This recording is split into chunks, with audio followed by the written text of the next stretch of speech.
Rated clause by clause the Contractor General Act 2021. I therefore call upon the sponsor of the bill, the Leader of Government's Business, to report. Thank you, Mr. Speaker. Mr. Speaker, before I report, I'd like to make an amendment to the order paper with your kind permission. And if we look at Section 8 of the order paper, I would like to amend the order paper to include some urgent matters for financial services and other matters. So if we go to 8, after 8.1.5, I'd like to now make 8.1.6 to be economic substance, in bracket, companies and limited partnership, in the bracket, Amendment Act 2021. So that's Roman numeral 6, economic substance, open bracket, companies and unlimited partnership, Amendment Act 2021. And for 7, beneficial ownership system 2021. That's number 7, beneficial ownership system 2021. And then, Mr. Speaker, what was number 6 will now become number 8, which would now be the Attorney General to move a motion for the second and third readings of the bill entitled Criminal Justice International Cooperation Amendment Act 2021. That's already on the order paper, so that will become now number 8. And the numbering for the others would change. Number 9, Mr. Speaker, the next one following would be the Attorney General to move a motion for the second and third readings of the bill entitled Counterterrorism Act 2021. And number 10, Mr. Speaker, will be the Attorney General to move a motion for the second and third reading of the bills entitled Financial Investigation Agency Amendment Act 2021. I'm just going through the terms of the changing of the numbering. And then, Mr. Speaker, on number 11, we want to insert a new 11 and 12, given the urgency, which is the Public Finance Management Act, Mr. Speaker. That's a resolution. And, Mr. Speaker, the other resolution, Mr. Speaker, will be pertaining, Mr. Speaker, to the medical school resolution,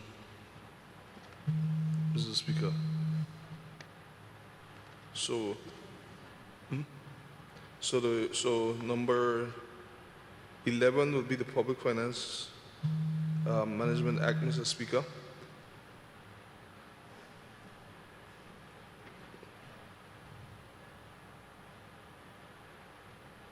Public Finance Management Act. And then in terms of a loan facility, and then the number 12, it will be another resolution in terms of the medical school, Mr. Speaker, accreditation body. And then after that, Mr. Speaker, the numberings, after you finish with Roman numeral 12 in that order, then you'll go to 13 and 13, which will be another resolution by the Minister of Transportation. And that will be it. So I'll just go back over from the beginning, Mr. Speaker, in terms of the amendments. The first amendment, Mr. Speaker, is on 8.1. We go down on what would have been 6. The new 6 will be insertion of the second and third reading of the Economic Substance Companies and Limited Partnership Amendment Act 2021. 7 will be the insertion of the Beneficial Ownership Secure System 2021. They're very urgent for financial services, Mr. Speaker.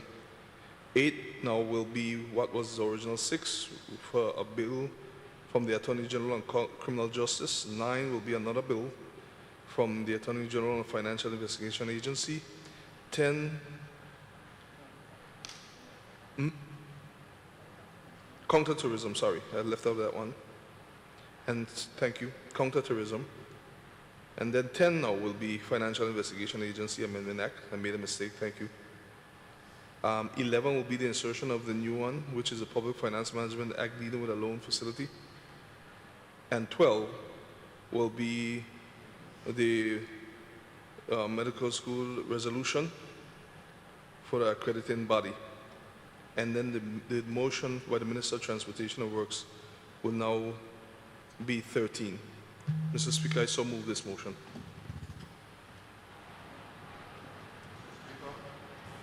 Mr. Speaker, I rise to second the motion. Honorable members, why don't we take a 2-minute recess? This House is now in recess.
Please be seated. This Honorable House resumes its sitting. Honorable members, there was a motion on the floor to amend the 9th sitting order of the day, in which after, and we're looking at page 8, after number 5, which is the Cruising and Home Port Permit Act, Premier is proposing that we add 2 new bills: the Virgin Islands Economic Substance Company and Limited Partnership Act 2021 and the Beneficial Ownership Secure Source System Act 2021. So therefore, they'll be added as 6 and 7 in terms of Roman numeral. Then we will continue with the Criminal Justice Bill, Counterterrorism, and the Financial Investigative Agency. Following that, before the Minister for Transportation brings on his motion, we will insert 2 new motions. The first motion is on a request to borrow funds, and the second motion, brought by the Minister for Education, is on the medical school. And then we pick up with the Minister for Transportation's resolution. Is that clear? Those in favor? Those against? The ayes have it. The 9th sitting order paper is so amended. I call upon the Premier to report on the Contractor General Act 2021. Thank you, Mr. Speaker. Mr. Speaker, it's a good day in the territory where we have added an extra layer of good governance to the already existing layers of good governance for this territory, as we are a young country growing. And Mr. Speaker, as we grow towards moving towards self-determination, we want to make sure that we continue to put all the necessary laws and also to build the institutions that will allow us to do what we need to do, which is to further police ourselves in a manner that we can withstand scrutiny and also withstand the test of time. We are a young territory, a young country, and with that we would have some teething pains, but we continue to move forward, especially in the 28, little over 2 years lifespan, 28 months just about, of this government. We continue to straighten up a lot of things that were in need of straightening up, and also build on a lot of things that were already built. So, Mr. Speaker, sir, I beg to report that the bill entitled Contractor General Act 2021 has passed through committee with amendments. Mr. Speaker, sir, I move that the bill entitled Contractor General Act 2021 be read a 3rd time and passed as amended. Mr. Speaker, I rise to second the motion. Thank you. It has been moved and seconded that the bill entitled Contractor General Act 2021 be now read a 3rd time and pass as amended. Those in favor? Aye. Those against? The ayes have it. I call upon the clerk to read the bill for a 3rd time. This act may be cited as the Contractor General Act 2021. The bill has been read a 3rd time and passed with amendments.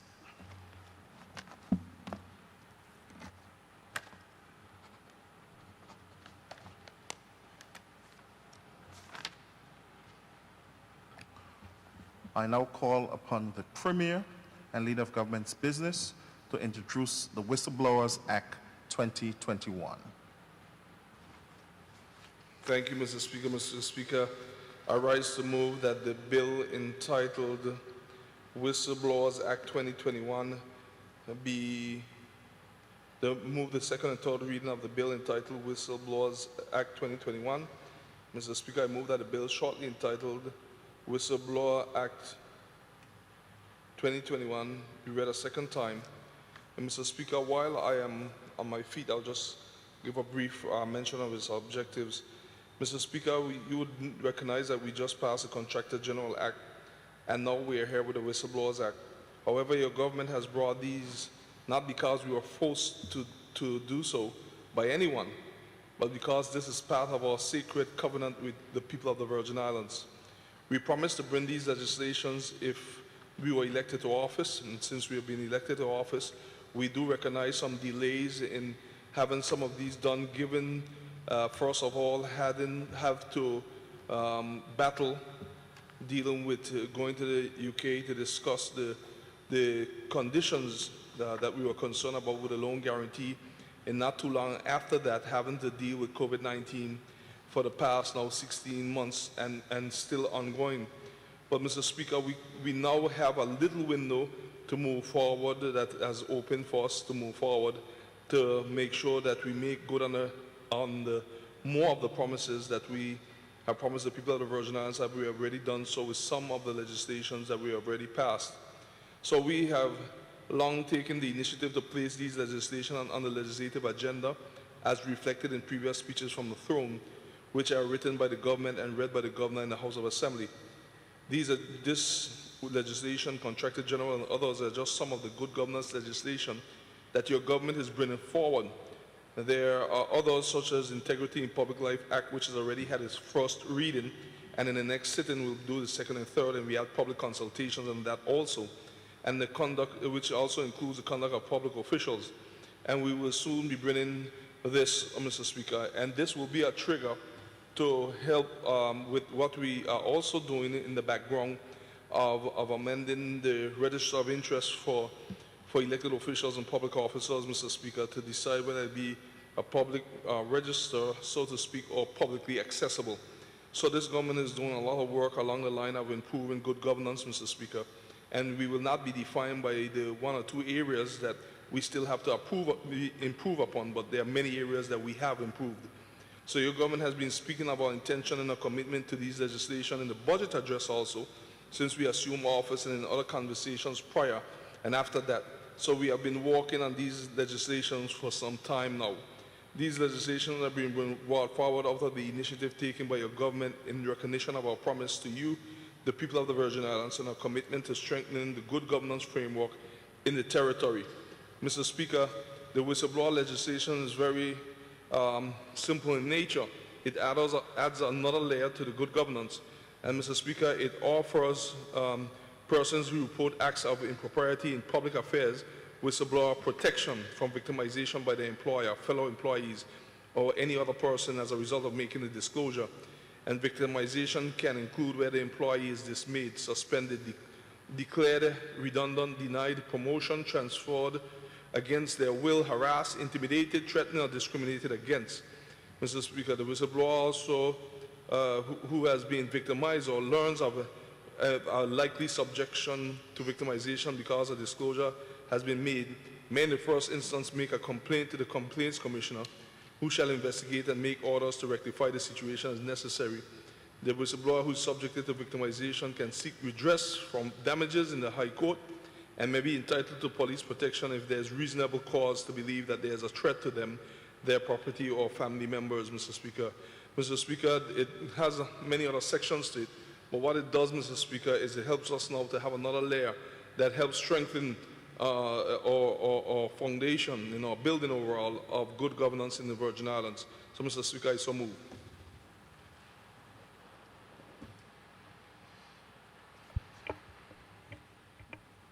Mr. Speaker, I rise to second the motion. And while I'm on my feet, I'll say a few words, Mr. Speaker. I'll try to be efficient. This bill, I know we have a lot of bills to pass today, Mr. Speaker, and we have some urgent bills. But such a significant piece of legislation cannot be passed without affording the public a benefit of thorough debate and discussion and education and information, Mr. Speaker. And I just want to put the bill in context for a moment, especially as persons would be tuned in to Commission of Inquiry hearings and whatnot. Mr. Speaker, with your kind permission, can I ask for just a 10-minute break to deal with something urgent, please? Certainly. Thank you. This honorable house is now in 15 minutes recess.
Please be seated.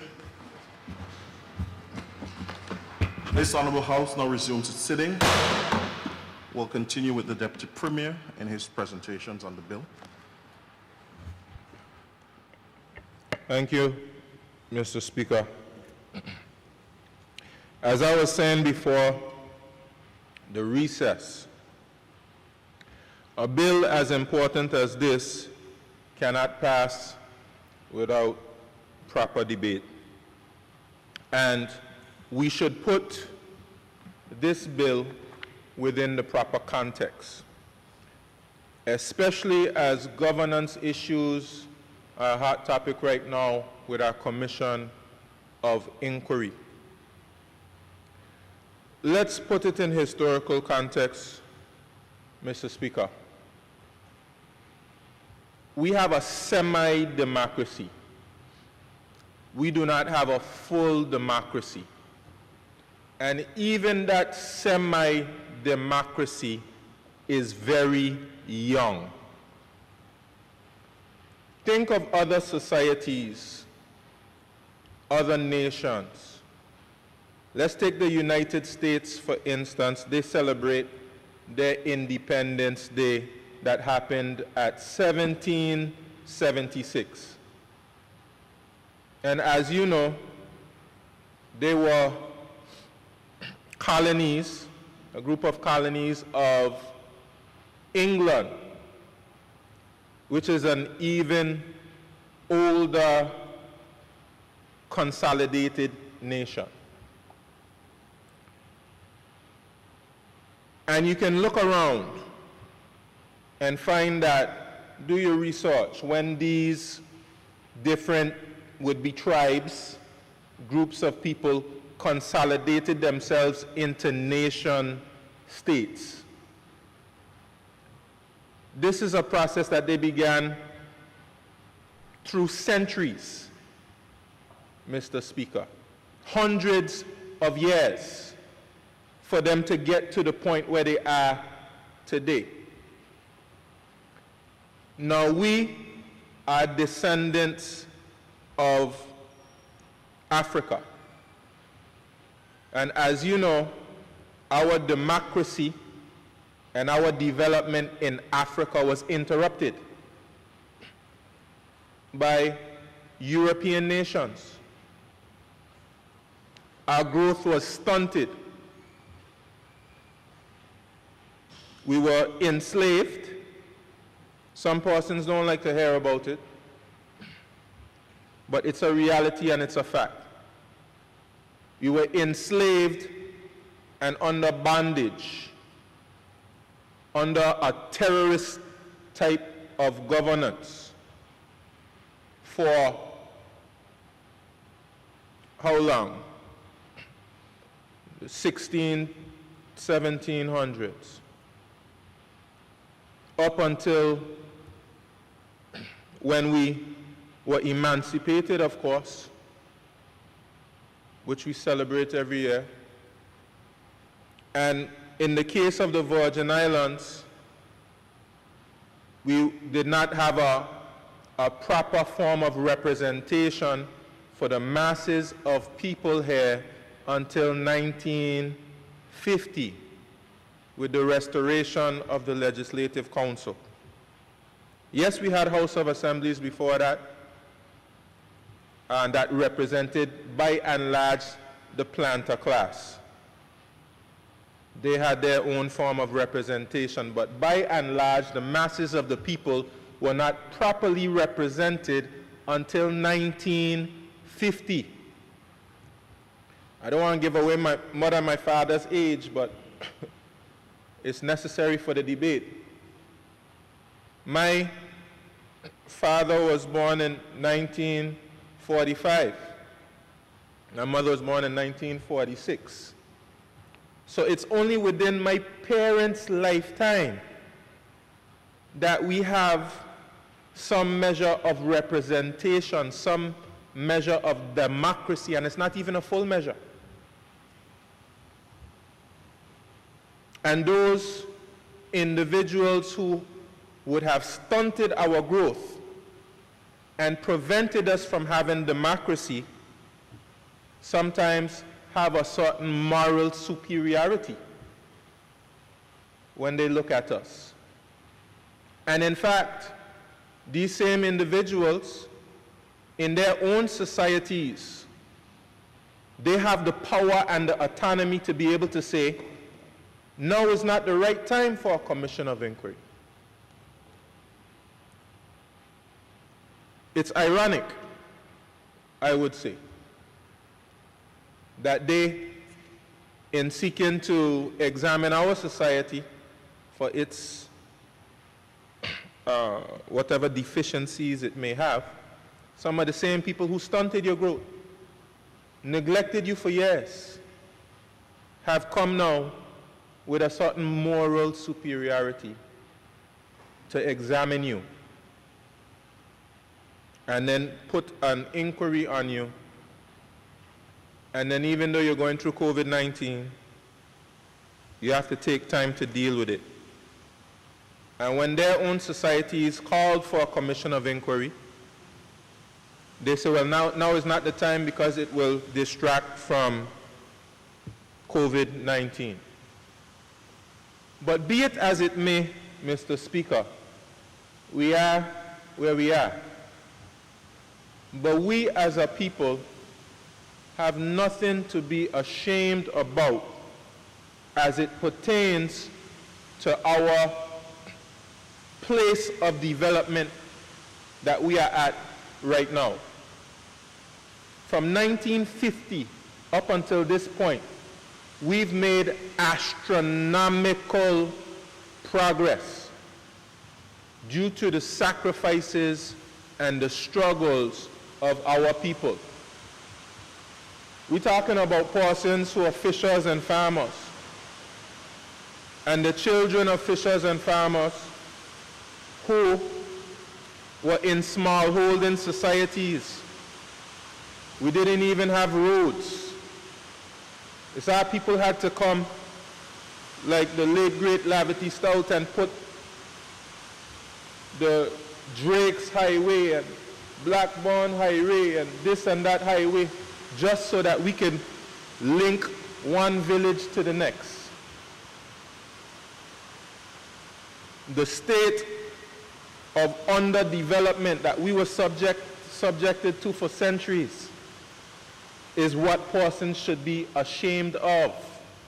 Those persons who put us through that should be the ones who should be ashamed of that. And as soon as we got the opportunity to govern ourselves, we took off. We developed, we grew, we had an economy. We started to send our children to school. We started to build an infrastructure. That's what happened when we started to govern ourselves. And it should not be forgotten at all. And this is why we have these holidays that we celebrate. And this is why we have to put it in the history books, and we have to put it in the textbooks. As soon as we got an opportunity to govern ourselves, we took off in the right direction. Now, of course, you have growing pains, Mr. Speaker. Through the decades, we would have noticed some areas of deficiency where we need improvement.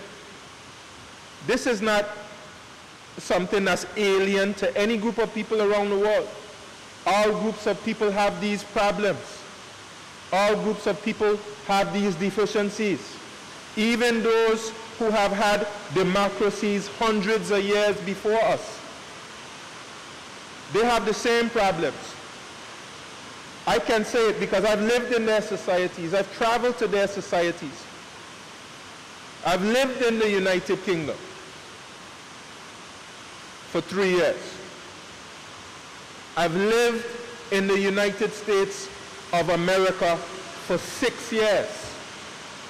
I've traveled to France. I've traveled to Holland. I've traveled to Germany. I've traveled to Africa. I've been to South America. I can tell you The challenges that we experience here in the Virgin Islands are not foreign to any other group in the world. Now, certainly,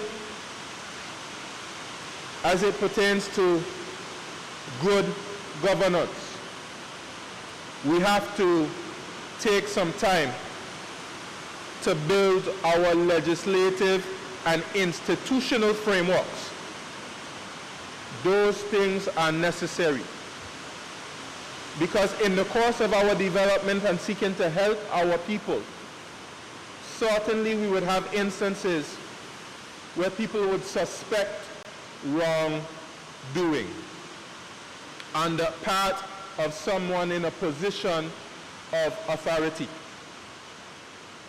And that is why this government, under the leadership of Honorable Andrew Ford, deserves commendation for bringing to the House of Assembly not just one act, but a number of acts which seek to modernize and to mature our legislative and institutional framework to provide for good governance in these Virgin Islands. Some persons will use the opportunity to criticize, because yes, we like to criticize each other. And that goes beyond VIP, NDP, PVIM, or any other P that we have. We are critical of ourselves. I tend to think it's because we have a high standard for ourselves. And sometimes being critical of yourself is important to be able to make improvements. But also sometimes when you criticize yourself enough, it's because of a poor self-image that we have of ourselves. And we compare other persons favorably to ourselves sometimes. Well, I'm telling you that we have a lot to be proud of as a people. And we should not get so lost in the criticism that we cannot recognize when good things are taking place. Now, this Whistleblower Act is a good thing. It's a part of our maturity as a people. We are maturing. To be more specific about the Whistleblower Act, it simply provides a framework for persons to be able to disclose information on some form of wrongdoing that they have perceived. And the Act will speak specifically about the type of information that can be disclosed. It will speak specifically about who can disclose this information and to whom this information should be disclosed. It will speak about how this information should be disclosed, and it will speak about the person who can receive this information and what they do once this information is received. It will speak about the investigation that will take place as a result of this disclosure of information, and it will speak to the report that will subsequently be prepared as a result of this investigation. And it will speak to the powers of the Attorney General in receiving this report and whatever further action the Attorney General can take, such as referring it, if it's a criminal matter, for instance, to, let's say, for instance, the DPP. Or if it's a disciplinary matter, perhaps it can be within the public service, perhaps it can be referred to the Deputy Governor's office or some other institution. But these institutions that we are building are important to be able to ensure that if persons see something, they say something. If they know something, they do something. It doesn't make any sense to simply go around and whisper and pass and engage in melee and gossip. And you shouldn't have to leave some document by a speed bump, Mr. Speaker. If there is evidence of wrongdoing, persons who witness that wrongdoing or who have knowledge of that wrongdoing need to have the proper avenue to be able to report that. And those persons should not be victimized as a result of that. So the Act would also speak about the protections to the whistleblower. The Act would also speak about a reward fund if this information leads to some type of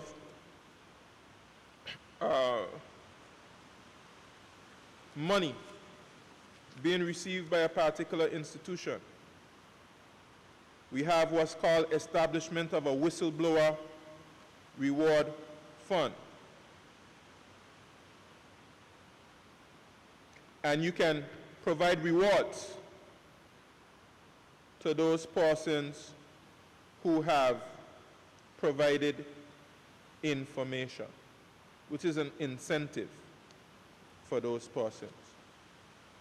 And we also would have protections against persons who make false allegations and false reports, knowingly. That too is important, Mr. Speaker, because we don't want persons making frivolous, baseless claims against others. We have to have some level of balance within this particular institution. So, Mr. Speaker, I'm proud to give my support to this bill. I congratulate the Premier on bringing it. And this is just another step along our journey. Some persons not sure if we're going somewhere, but we are going somewhere. Our institutions are being developed. Our legislation is being modernized, it's being updated. We are not in this House of Assembly for show. We are here and we're passing a lot of legislation. And this legislation is not just being passed. We are going and we are consulting with the public. We are getting the public views. We are meeting with various stakeholders in various, who have various responsibilities in the Virgin Islands. We are taking responsible steps to pass this legislation. And we are not always as thoroughly engaged in the process as a public as I would like.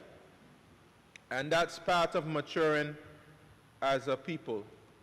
We also have to make sure that we pay attention to public debates and public information and not just relying on some erroneous,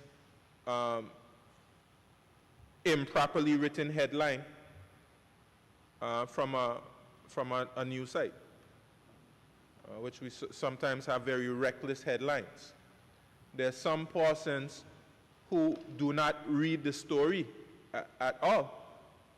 They go straight to the headline and they go straight to the comment section, because that's where you get the most gossip and the most melee.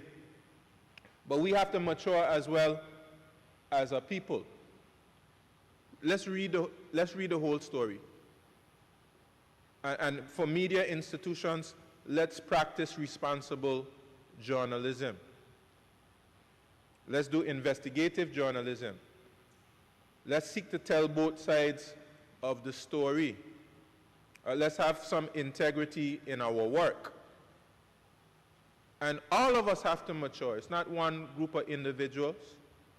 We have to mature as well. All of us have a duty to mature. I myself, I seek ways that I can improve as much as possible. So it's all of us have to look ourselves in the mirror, and we have to become very good listeners. But one thing we cannot do, Mr. Speaker, and I'll close with this. We cannot come to the conclusion that this journey we've been on since 1950 has been in vain. And we cannot come to the conclusion that we as a people would be better governed by others. We have to defend our democracy, and we have to seek to mature our democracy, not just for our benefit, but for the benefit of coming generations, for my children and the generations who will come after them. So, Mr. Speaker, I thank you for giving me the opportunity to debate this bill, and I'm looking forward to going through it in more detail in the committee stage. Mr. Speaker, I thank you. I thank the Deputy Premier for his contribution. Members, the floor is open for debate. I recognize the Minister for Transportation, Works and Utilities, a member for the 5th District, the Honorable Kai M. Reimer. Thank you, Mr. Speaker. Mr. Speaker, I rise in support of this Whistleblowers Act 2021. And Mr. Speaker, I first want to acknowledge the work done on this legislation that we are now here today at the second reading so that it can be passed in this honorable House. Mr. Speaker, I too applaud the Honorable Premier, as it was the mandate given to us for us to bring this legislation to the House of Assembly. And Mr. Speaker, through the process, we were able to go out to the public and do public consultation in terms of letting them know what this bill entails and what the benefit of this bill would be. Mr. Speaker, as this bill, it seeks to provide for the manner in which individuals may, in the public interest, disclose information that relates to unlawful or illegal conduct or corrupt practices of others, to provide for the protection against victimization of persons who make these disclosures, and to provide for a fund to reward individuals who make the disclosures and to provide for related matters.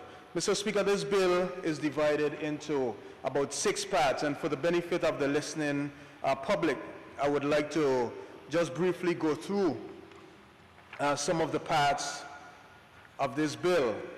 In part 1, Mr. Speaker, it speaks to the short title and interpretation. In part 2, there are a couple sections in there where speaks to the disclosure of impropriety, persons who qualifies to make disclosure of impropriety, and for persons to whom an institution or institution to which disclosure of impropriety may be made. In part 3, it speaks to the procedures for disclosure of impropriety and related action. Mr. Speaker, in this section, it speaks to making the procedures in which one wants to make a disclosure,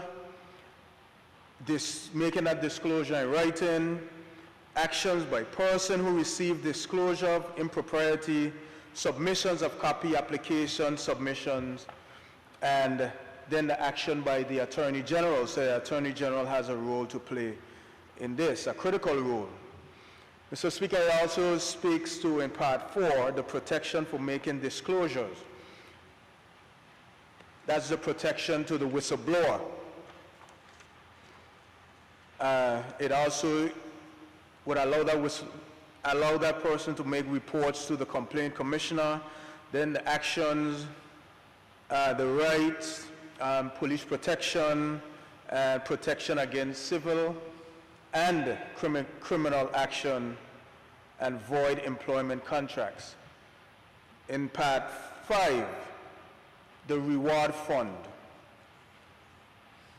where it establishes a whistleblower reward fund, sources of money for the fund, object of the fund, reward on conviction, recovery of money, and so forth. And then in part 6, it speaks to the accounts, audits, annual report, and so forth. So, Speaker, I am happy that this bill is here, based on what we are going through. And, you know, we're hoping as we continue to build our institution. I heard the Deputy Premier speak about how young we are as a legislature. And, Mr. Speaker, as we continue to build on our institution, it definitely will be a benefit for us as we continue to build this territory. Mr. Speaker, I am pleased to associate myself with this because, you know, it would reduce any fraud or corruption or misconduct. And Mr. Speaker, within this bill, it speaks to the protection of the whistleblower because we usually understand that the whistleblower, that person is usually close to what is taking place, and they probably have intricate details pertaining to what they will be disclosing. So I'm happy that there is also protection for the whistleblower. And Mr. Speaker, this would give that whistleblower a sense of, I would say, ease per se, in terms of knowing that if you are going to report or do the whistleblowing, then you know you'll have that sense of protection, but then your information must also be validated as well.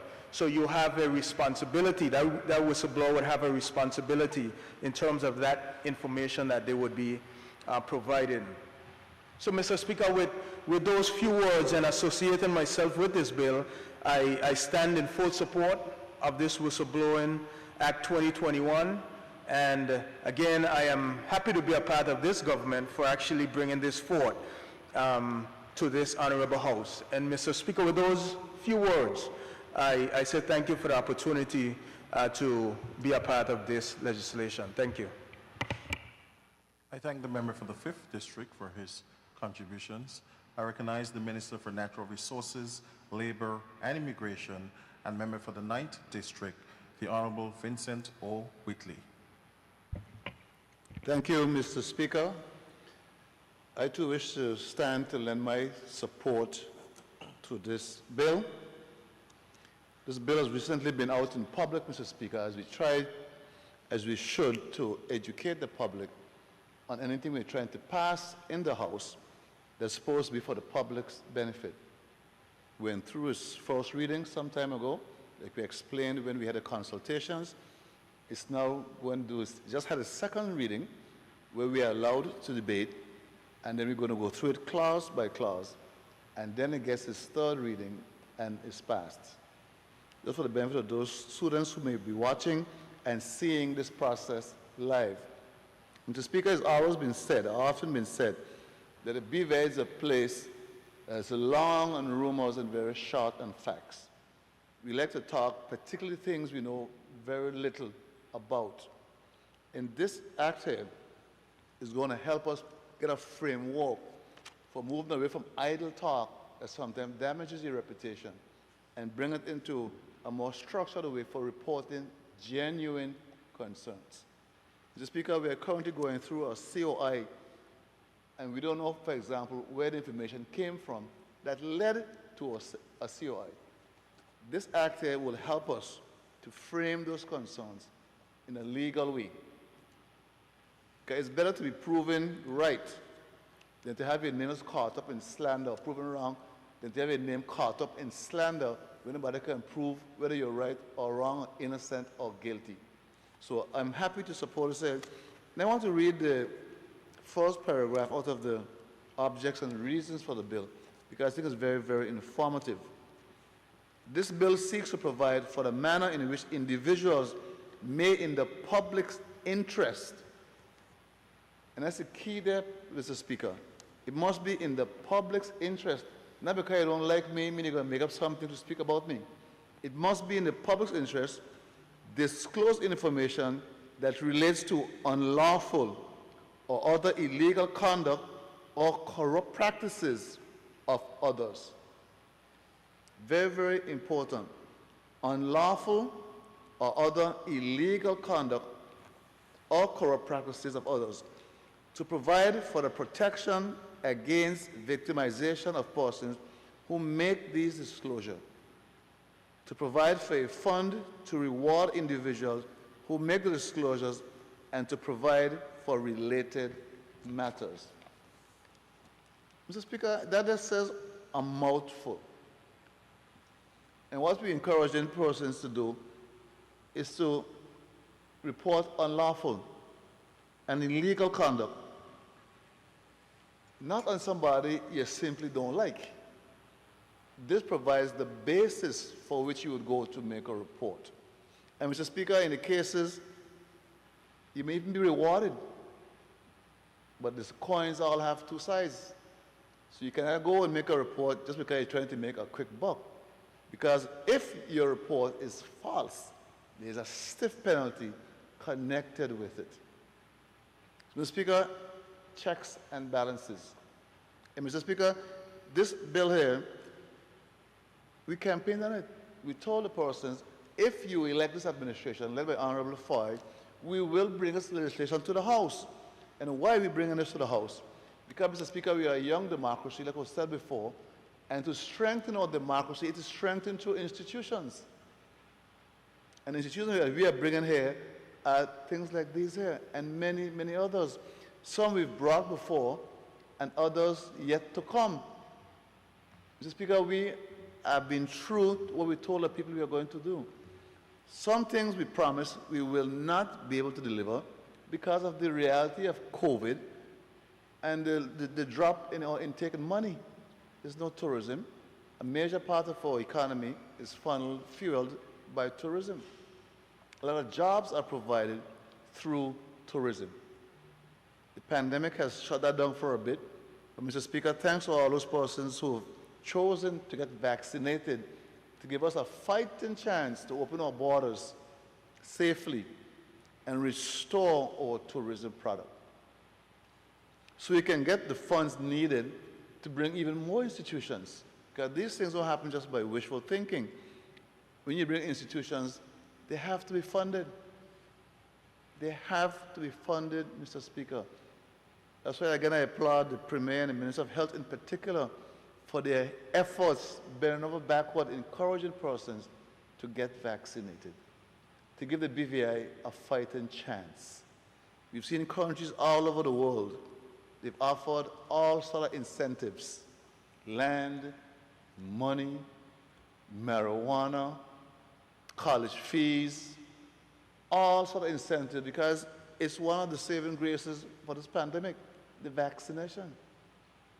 We as a government had never made it mandatory that you must get vaccinated because human rights is a factor here. So that's why we've asked persons repeatedly to please voluntarily go and take your vaccine.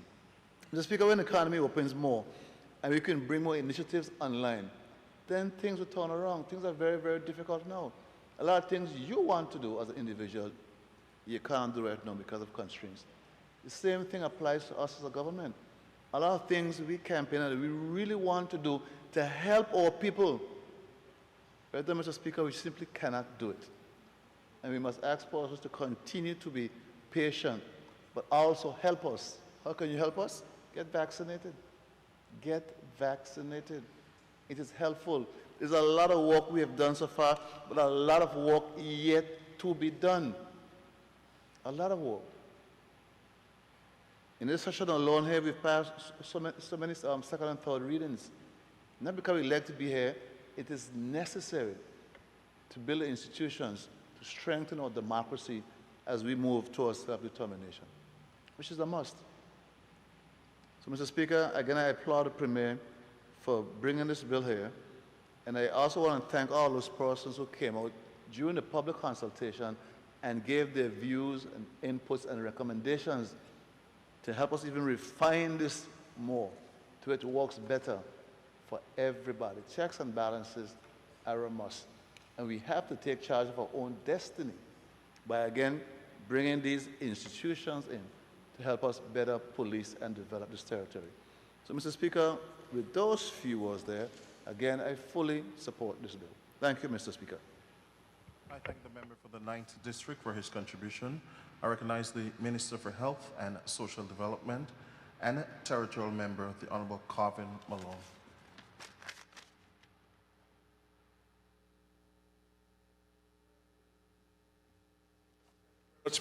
For affording me the opportunity to lend my support to this very important bill as we see it here in the territory. Mr. Speaker, this indeed is one of the many initiatives that is being introduced by the Premier and by the government as we seek to go forward into what is required in order for us to come into legislative compliance in regards to good governance, in regard to all of the arms of government and what will be expected of us as a people as we move towards that new form, higher form of governance here in the territory. So the Whistleblowers Act must not be just a buzzword. It must well be that which is used for the purpose intended.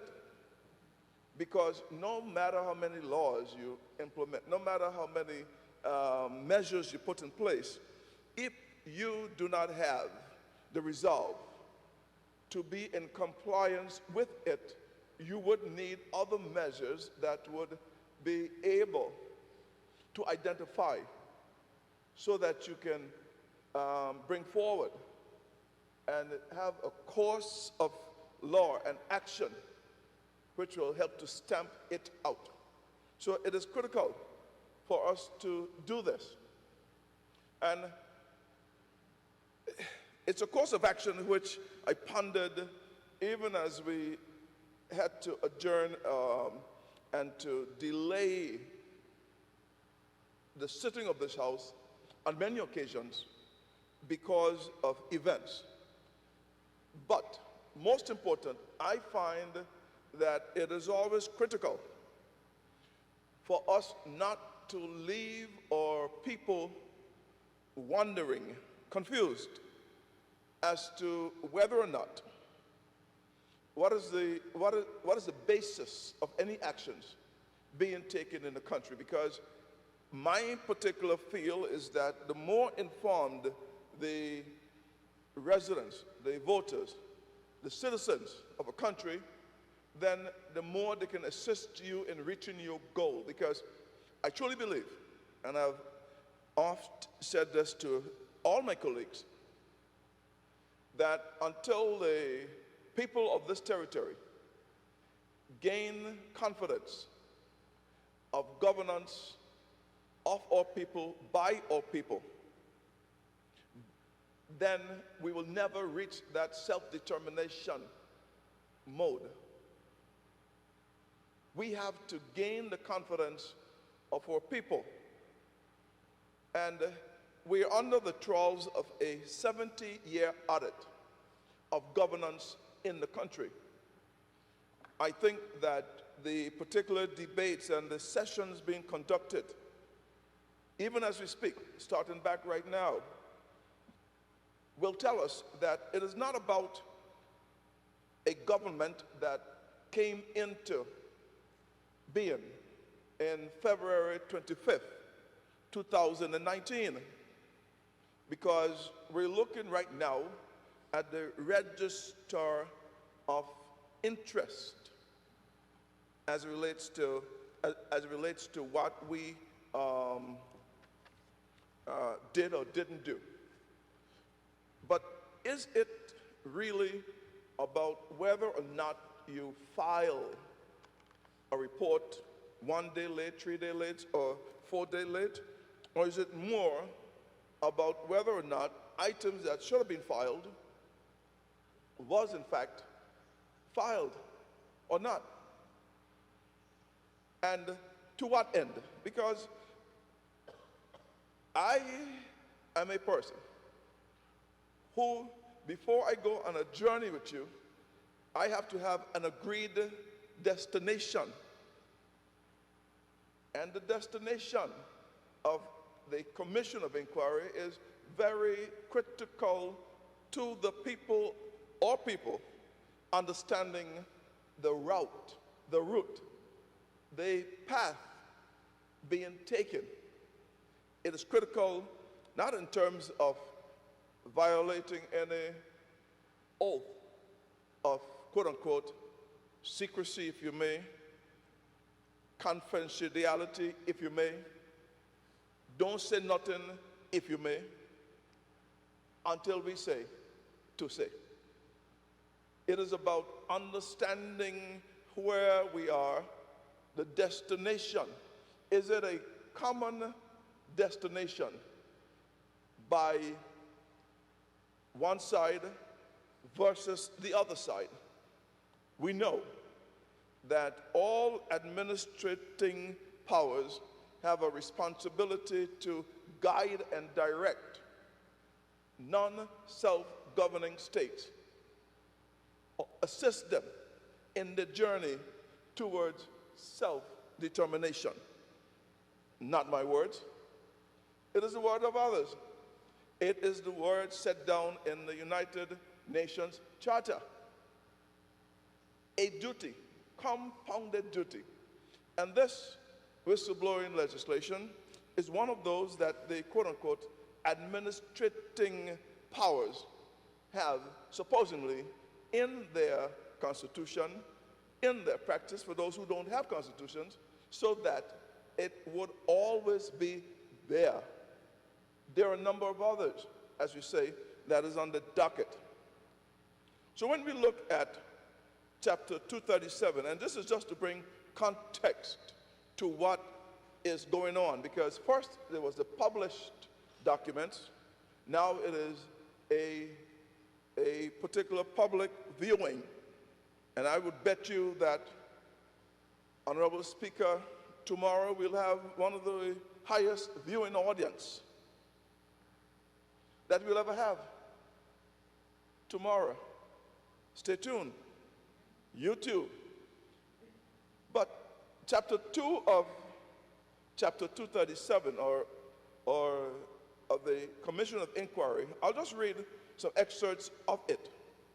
It shall be lawful for the governor, whenever he feels deemed it advisable, to issue a commission appointing one or more commissioners and authorizing such commissioners or any quorum of them therein mentioned to inquire into conduct or management of any department of the public service in the territory, or by any public officer in the territory, or of any parish or district thereof, or into any manner in which an inquiry would, in the opinion of the governor, be for the public welfare.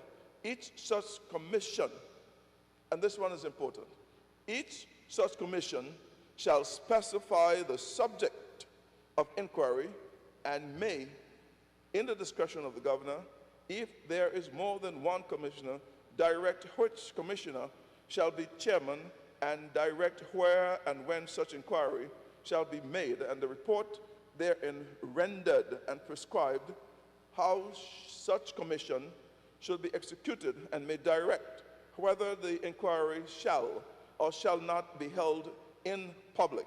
In the absence of any direction to the contrary, the inquiry shall be held in public. Important. On the,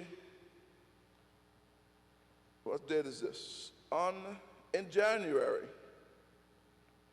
such commission of inquiry was imposed here in the Virgin Islands. I will not read it in its entirety. January 19th, in fact, I think it was, that it was put up.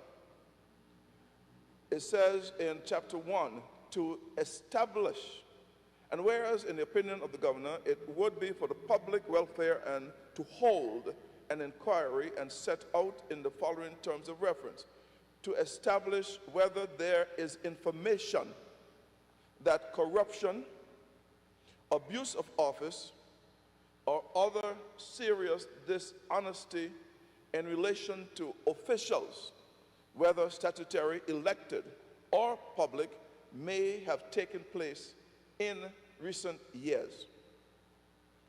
If there is such information, to consider the conditions which allowed that corruption, abuse of office, or other serious dishonesty to take place, and whether there may still exist. So that is the broad umbrella under which the inquiry and under which this huge viewership is taking place. There seemed to have been an accusation lodged that there exists corruption, abuse of office, dishonesty of public officials, statutory, elected, or in which the public have taken place. And to determine that, we have asked over and over that these areas be specified so that whether you elected senior officers, statutory body members, can have a sense of exactly whether the Chapter 237 is being fulfilled in terms of being specific as to what is being inquired. I will not be allowed to say any more than that, but just to let the public know that it is the basis on which the inquiry is taking place. There seem to have been an accusation of corruption, dishonesty, misrepresentation, whether by public officials, elected officials, senior civil servants, members in statutory bodies in the most recent years. I term it an audit of the 70 years governance, 72 now, governance, 71, sorry, of governance in our territory without the benefit of being specific. My understanding, it is now down to 6 main areas.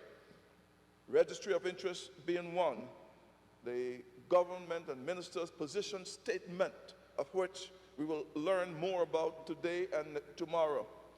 The audit and accounting of the books of the country. Look into statutory boards, how they're formed, how they're accumulated, crown lands, and how contracts are administered. We will look forward to even more narrowing of this so that the public will... When they see certain things going wrong because they are afraid to report it. And it is important in Clause 5 of the bill to note that persons to whom or institutions to which disclosure of impropriety may be made, such as the governor, the premier, attorney general, director of public prosecutions, auditor general, a member of the House of Assembly, complaints commissioner, or a cabinet member or junior minister. So I won't be very long, Mr. Speaker, but I would just say that I also want to refer to Clause 3, which would provide for the disclosure of impropriety, and Clause 4, which would provide for persons who qualify to make disclosure or impropriety, such as an employee in respect to an employer, an employee in respect of another employee, or a person in respect to another person or an institution.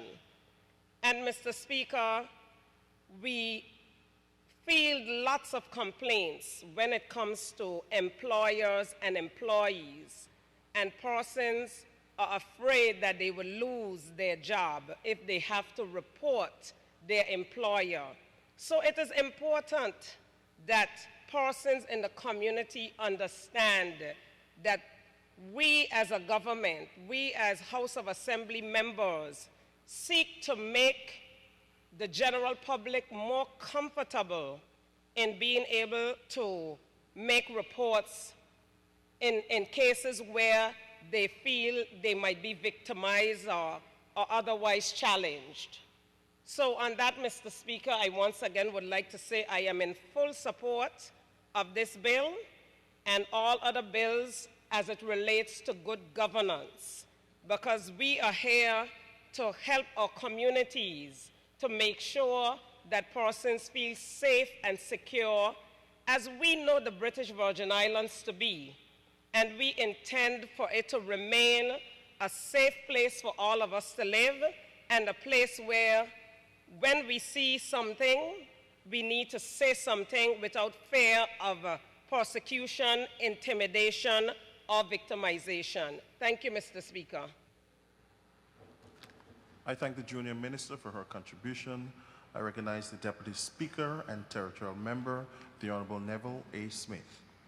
Thank you, Mr. Speaker. Mr. Speaker, I'll be short. I won't be as long as my other members. But Mr. Speaker, how did we get here? How do we reach this stage here that we have to come here and create a Whistleblowers Act? Mr. Speaker. Mr. Speaker, the civil servants. I'm going to use the civil servants as an example, Mr. Speaker. We have some of the best workers here in these beautiful islands in the civil servants. And I take my hat off to them. I must applaud them. Because, Mr. Speaker, they go through a lot. And I know they go through a lot. And this act here will help reduce some of the stress that they are under. Because a lot of time, some of them feel intimidated. By whom? I don't know. Some of them are harassed. By whom? Again, I don't know. But you see, they'll be afraid to come and speak out, Mr. Speaker. And now we have a law in the past here that would help that a lot. It will help a lot of the intimidation that they get, Mr. Speaker. And that's what's important with part of this Whistleblowers Act, because we have to take care of our own, Mr. Speaker. We have to look out for each other. Nobody should be afraid to come and speak out once they're speaking the truth. The truth will always set you free. And that's my saying. Mr. Speaker, I have a little story I want to tell here today. I'm a victim of this. Not too long ago, a document was out there circulating on me that I took some money from some individual and a heap of stuff like that, which is wrong, Mr. Speaker. These are the kind of things that we're trying to stop. If you have evidence on somebody and you're going to take it, that's all fine and true. But when you try to mash up somebody's character, that's bad. My name is all that I have. I come with it, and they're going to leave with it. And I know a lot of people have the same feeling. Their name is all they have. I may leave with no clothes on my back, but I still have my name, Mr. Speaker. So putting these laws in place is a help to all, not just the leaders and the ministers and it's for everybody. It's to hold everybody accountable, Mr. Speaker. And we need to do more of that, because I'm keep saying that we cannot continue pulling each other down. We have to build each other up. That's what we're supposed to continue to do, build each other up instead of bringing each other down. When I listen on the radio and I hear some of the talks and people speaking and talking about this COI and who this and who that and having a poll, it's like a game. People looking at this and taking it as a game. This is a serious something, Mr. Speaker. Our country is at stake. And a lot of it is because of rumors, Mr. Speaker. Because people who just want to get up and say something, saying what they don't know, and just talking. So you have to hold people accountable. We cannot continue going on the road talking this and talking that, and you don't have facts. Everybody right. Everybody have the answer. That's what's going on here. Everybody knows, but nobody have the facts. We have to stop. We only putting ourselves deeper and deeper and deeper in a hole. You can tell me a country of over 40, 30,000 people cannot come together for one common goal? That we have to be separating each other all the time? Mr. Speaker? Mr. Speaker, I applaud the Premier for bringing this Whistleblowers Act at this time. But not just bringing this act, we have to enforce it, Mr. Speaker. We could bring 100 things here to this table, but we have to enforce. And I'm willing to push this as far as it can go, Mr. Speaker, because we need to hold each other accountable. Thank you. I thank the Deputy Speaker for his contribution. Is there any other member wishing to make a contribution? With no other member wishing to speak, I invite the mover of the motion, the Honourable Premier, to wrap up the debate. Thank you, Mr. Speaker. I want to thank all my members that stood to debate this bill. And Mr. Speaker, I also want to thank all the members, even who didn't debate it, because without their support, I could not have reached this far with the bill. And I want to say, Mr. Speaker, while we're here with this, Mr. Speaker, in terms of the Whistleblower Act, that the more we further police ourselves, the better for us. Mr. Speaker, we are a very young country. And when you compare us to America, who have hundreds of years ahead of us, United Kingdom, who have hundreds of years ahead of us, and Mr. Speaker, when you look and see that we were left here by some to be determined as just a bird sanctuary, and we had to fight, claw, scrabble, and scrape with our ancestors, building this BVI to what we have now. And now that we have built it to where it is, Mr. Speaker, we're not saying that we don't have to be accountable. That would be wrong. But it's amazing, Mr. Speaker, that the only thing that is trying to be highlighted of all our years of progress is to seem to put a microscope on the areas where we still yet have to improve. But all the areas that we have improved upon, Mr. Speaker, and continue to improve upon, governments after governments, whether it is NDP, VIP, or whatever, Mr. Speaker, we have made strides as a people.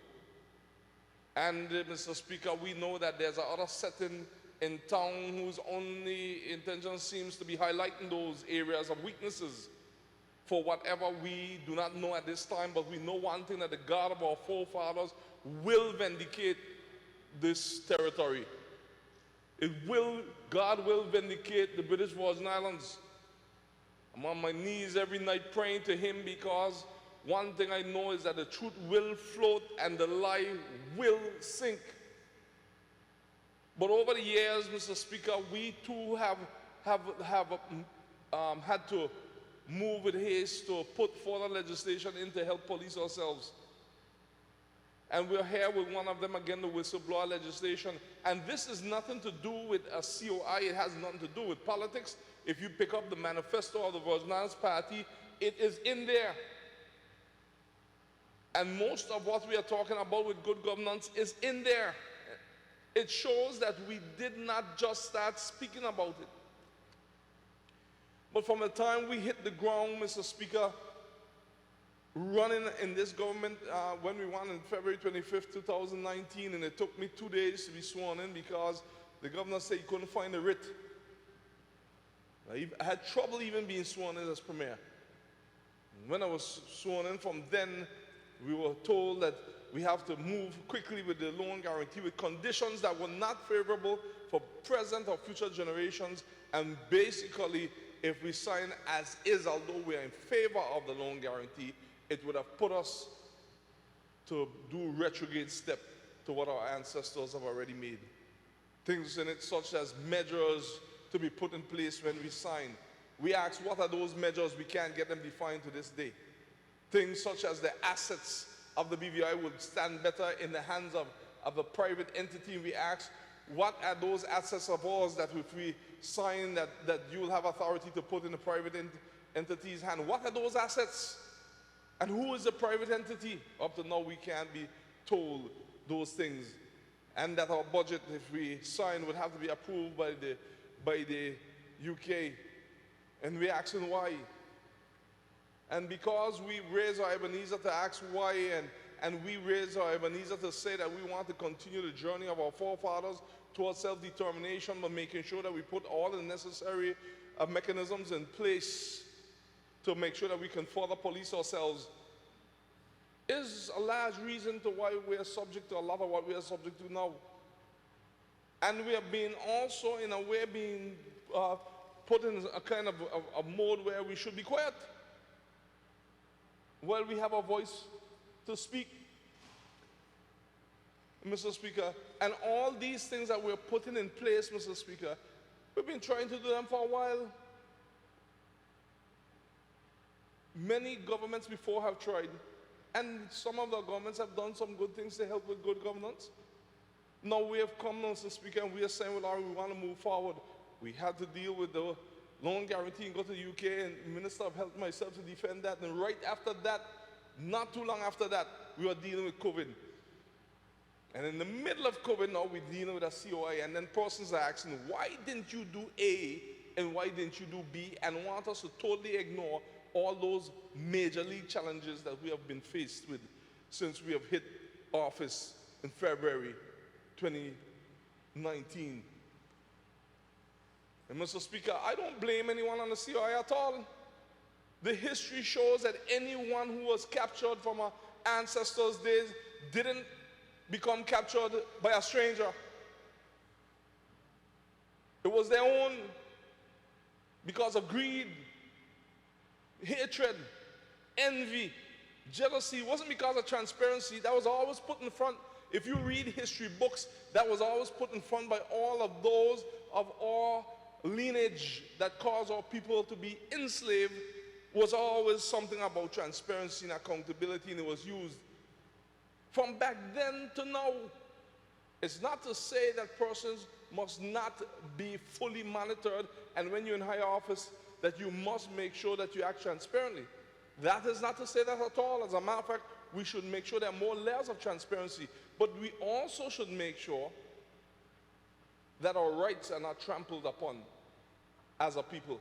And we also should make sure that with the same haste that persons have to put things in place to increase transparency, that we have that same desire and haste to put things in place to help our people, those who are suffering from the banks, who are losing their home, and you have to find a way to help them in the middle of COVID-19, in the middle of trying to make sure that these conditions for the loan guarantee don't strangle us in the middle now of a commission of inquiry. In the middle of all of this, you have to make sure you continue to lead to help the people whose homes are going, and there's so many of them, and you're trying to speak to the banks to adjust their policies in the middle of COVID-19.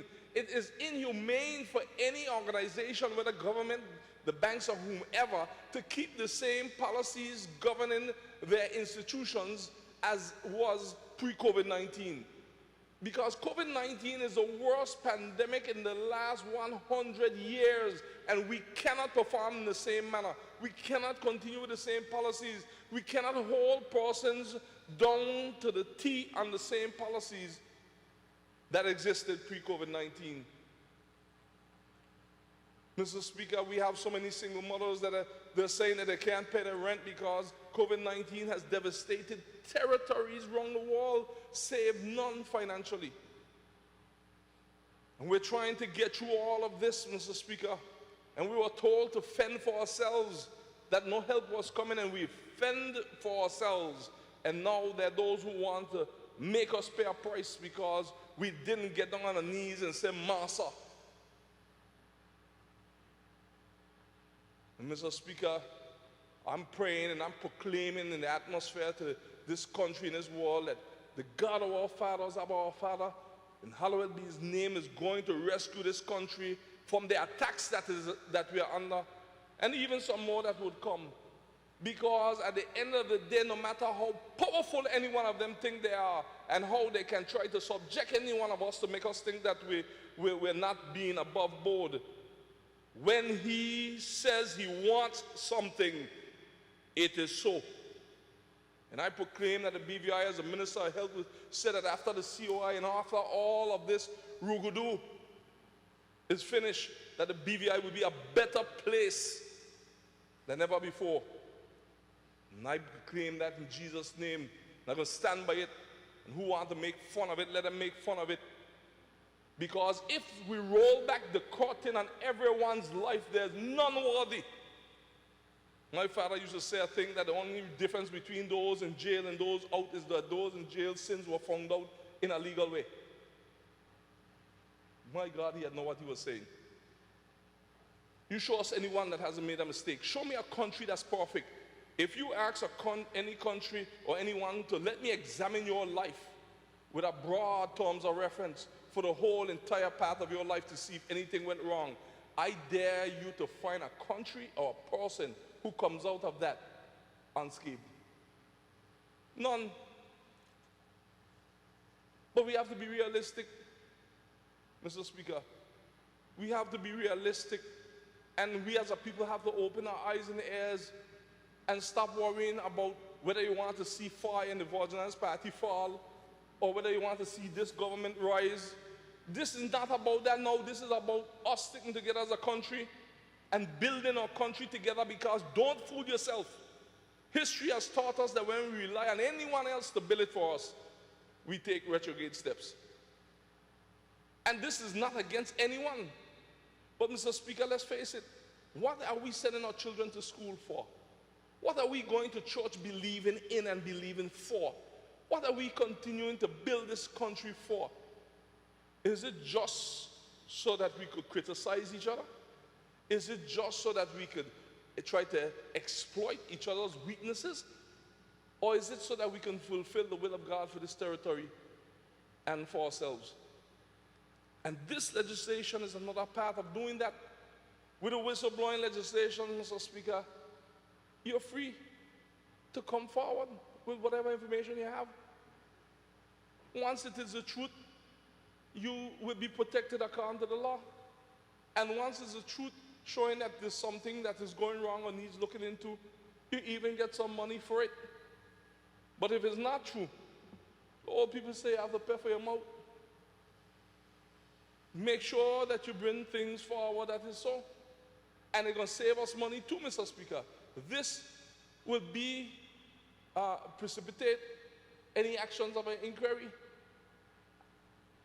Then the contractor general legislations and other legislation, these things will be ongoing, so it will nip a lot of any kind of allegations, nip it in the bud.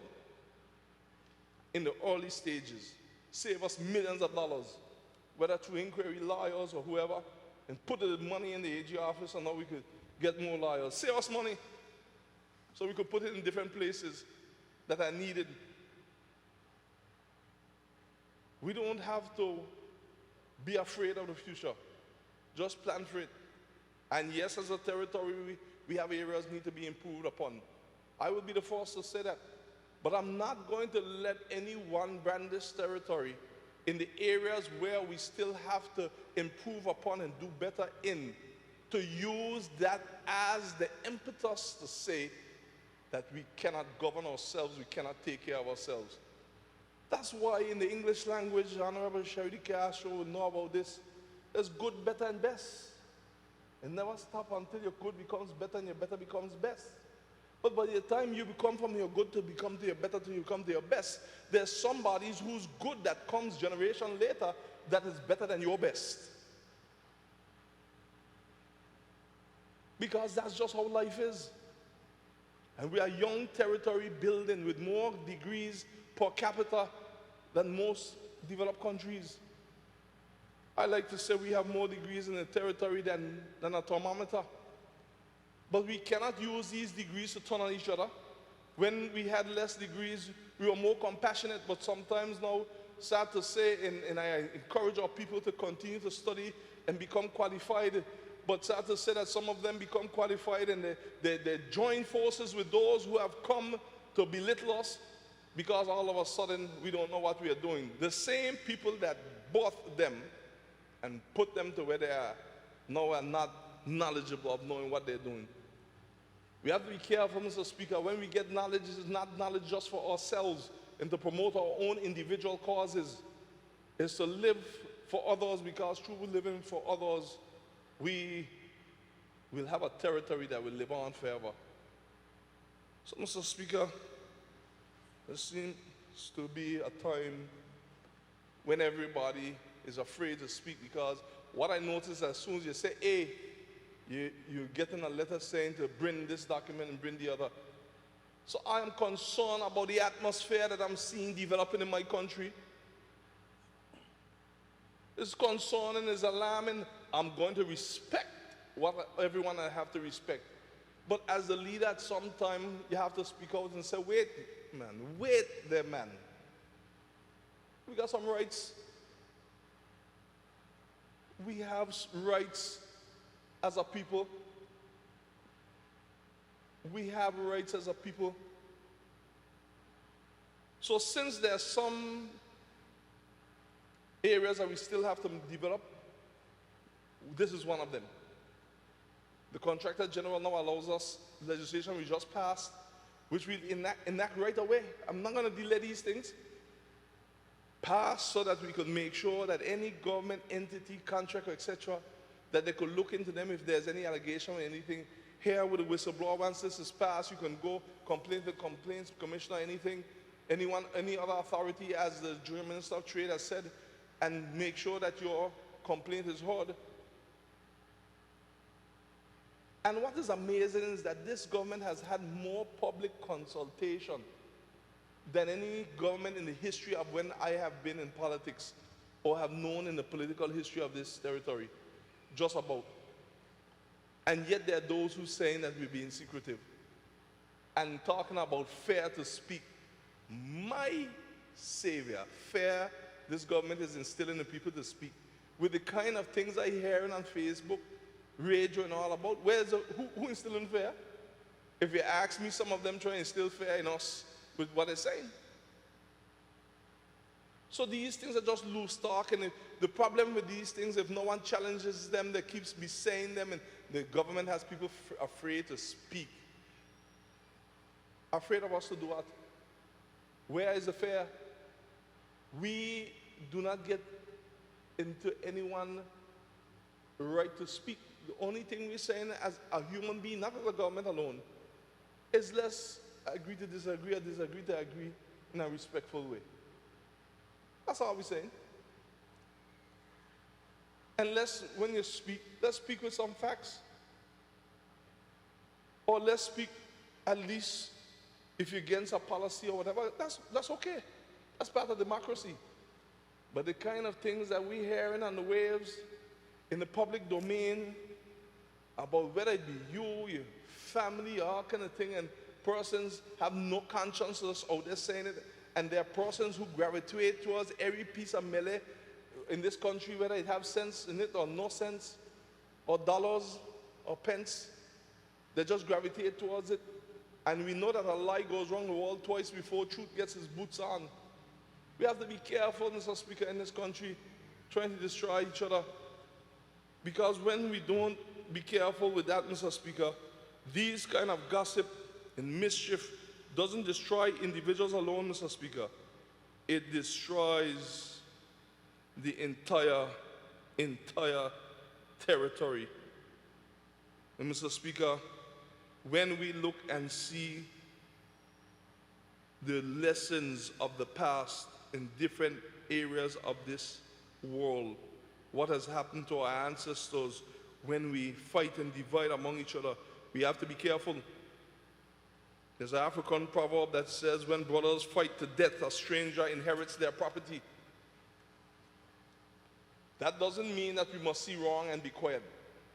but it means at the same time help us to go on the right path. These are not legislations being put in place to get anyone in trouble, you know. These are legislations put in place to help remove temptation from anyone who may want to do something that's going to get them in trouble, so that they can know that extra layers of protection are there for persons who want to report wrongdoing. What other government has done this? The next legislation that we are bringing is the integrity in public life. Mr. Speaker, these legislations that we continue to pass without being forced to, without being asked by anyone to do it, without being held, anyone over our heads holding a big stick saying go and do it. Not because of any COI, because obviously we didn't just get here now. These things took time. These legislation shows that we are maturing as a people, and even amendments that will come forward on the Registrar of Interest Act, it shows that we're maturing. We're not just interested in amending a farm, we're interested in building institutions, and some of it take time.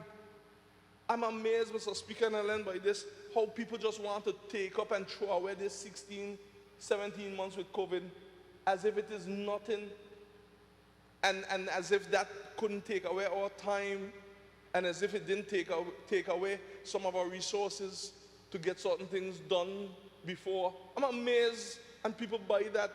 Every leadership in the world, all the leaders in the world, not just them, but the persons with them helping them lead, were forced to turn their attention to COVID-19 over the last 16 to 17 months. They were forced.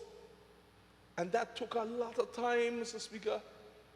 For Cabinet alone, we had over 90 Cabinet meetings. In the House, we were in here, and most of the time, it was only dealing with amendments to help with the law that we had when we finally could have met in the House. It took a lot. We're only humans. And Mr. Speaker, this House has operated admirably over the years.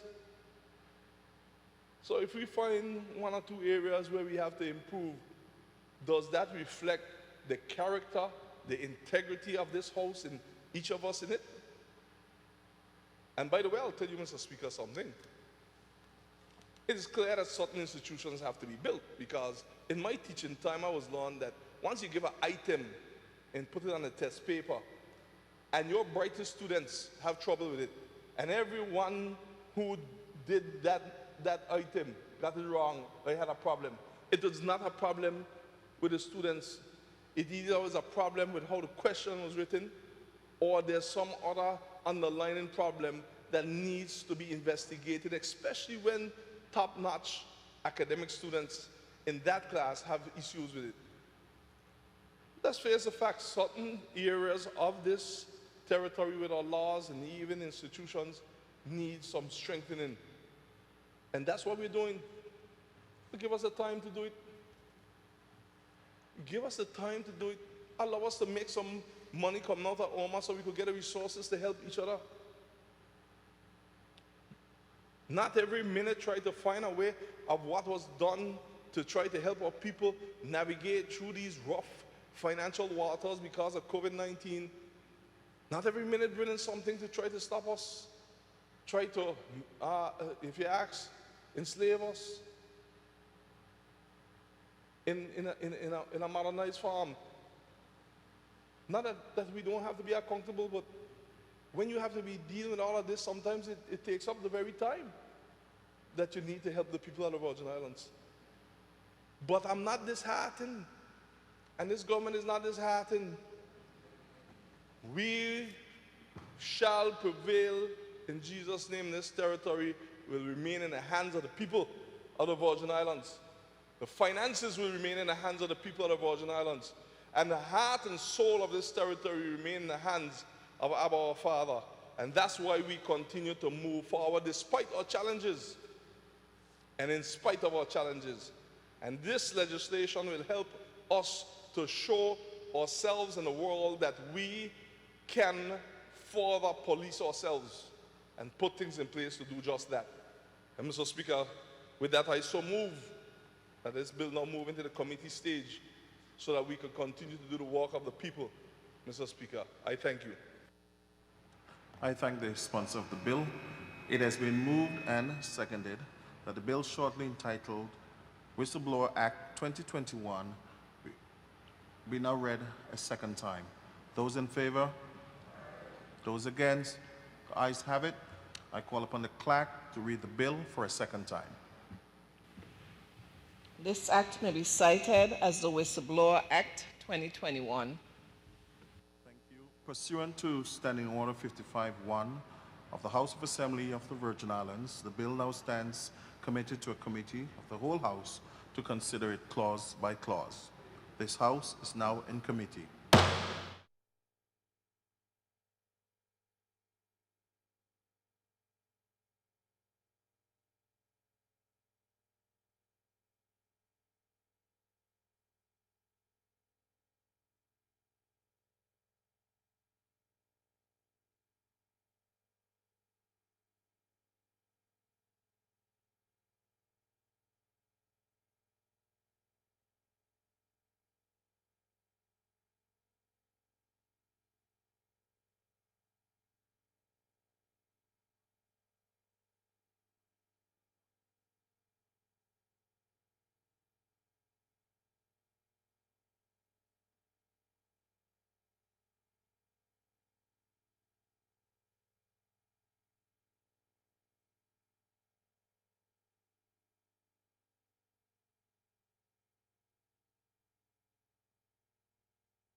Honorable members have deliberated clause by clause the Whistleblowers Act 2021.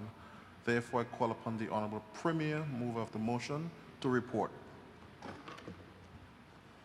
Thank you, Mr. Speaker. Mr. Speaker, I rise saying to God be the glory that again we have passed some very long outstanding legislation in this House, Mr. Speaker, that were long outstanding to be passed by this House, sorry, dealing with good governance and also to help strengthen our territory and also strengthen our economy in many ways. We have seen that we have passed legislation that with the e-government, with the suite of e-government legislation to make doing business with government much more efficient and effective. And Mr. Speaker, we'll be enacting those very soon. And we have passed the Contractor General legislation. We have come in and debated and also in the committee stage of the whistleblower legislation, Mr. Speaker, which continues to show that once, Mr. Speaker, we continue to be able to balance more time at this junction of fighting COVID-19, that we can get more done, Mr. Speaker, for the people and for present and future generations. And this is in the middle of still dealing with COVID-19, and also the effects are still being felt of Irma and Maria, and in the middle of other inquiries. So we will continue to do the work of the people. So I'm very glad that we have finally now been able to address this matter and put another layer of transparency and accountability in our system that will keep not only the citizens and public officers within step and within line, but also elected officials. And it's important that we continue to strengthen institutions in this way, and even in the areas where we need more improvement, we will do so, Mr. Speaker, and we'll do so on our own, and our strengths will help us to be defined for who we are and not the areas of our weaknesses, what needs to be improved and will be improved. So with that, Mr. Speaker, I'm proud to say that I beg to report that the bill entitled Whistleblower Act 2021 has passed through committee with amendments. Mr. Speaker, sir, I move that the bill entitled Whistleblower Act 2021 be read a third time and pass as amended. Mr. Speaker, I rise to second the motion. Thank you. It has been moved and seconded that the bill entitled Whistleblowers Act 2021 be now read a third time and pass as amended. Those in favor? Those against? The ayes have it. Therefore, I call upon the clerk to read the bill for a third time.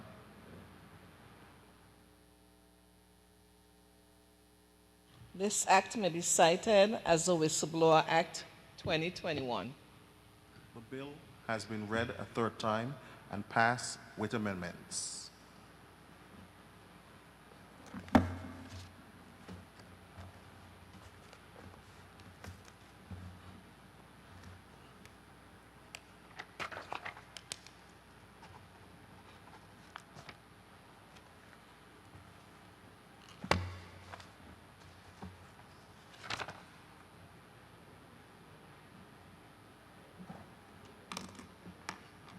I now call on the Honorable Premier to introduce yet another bill.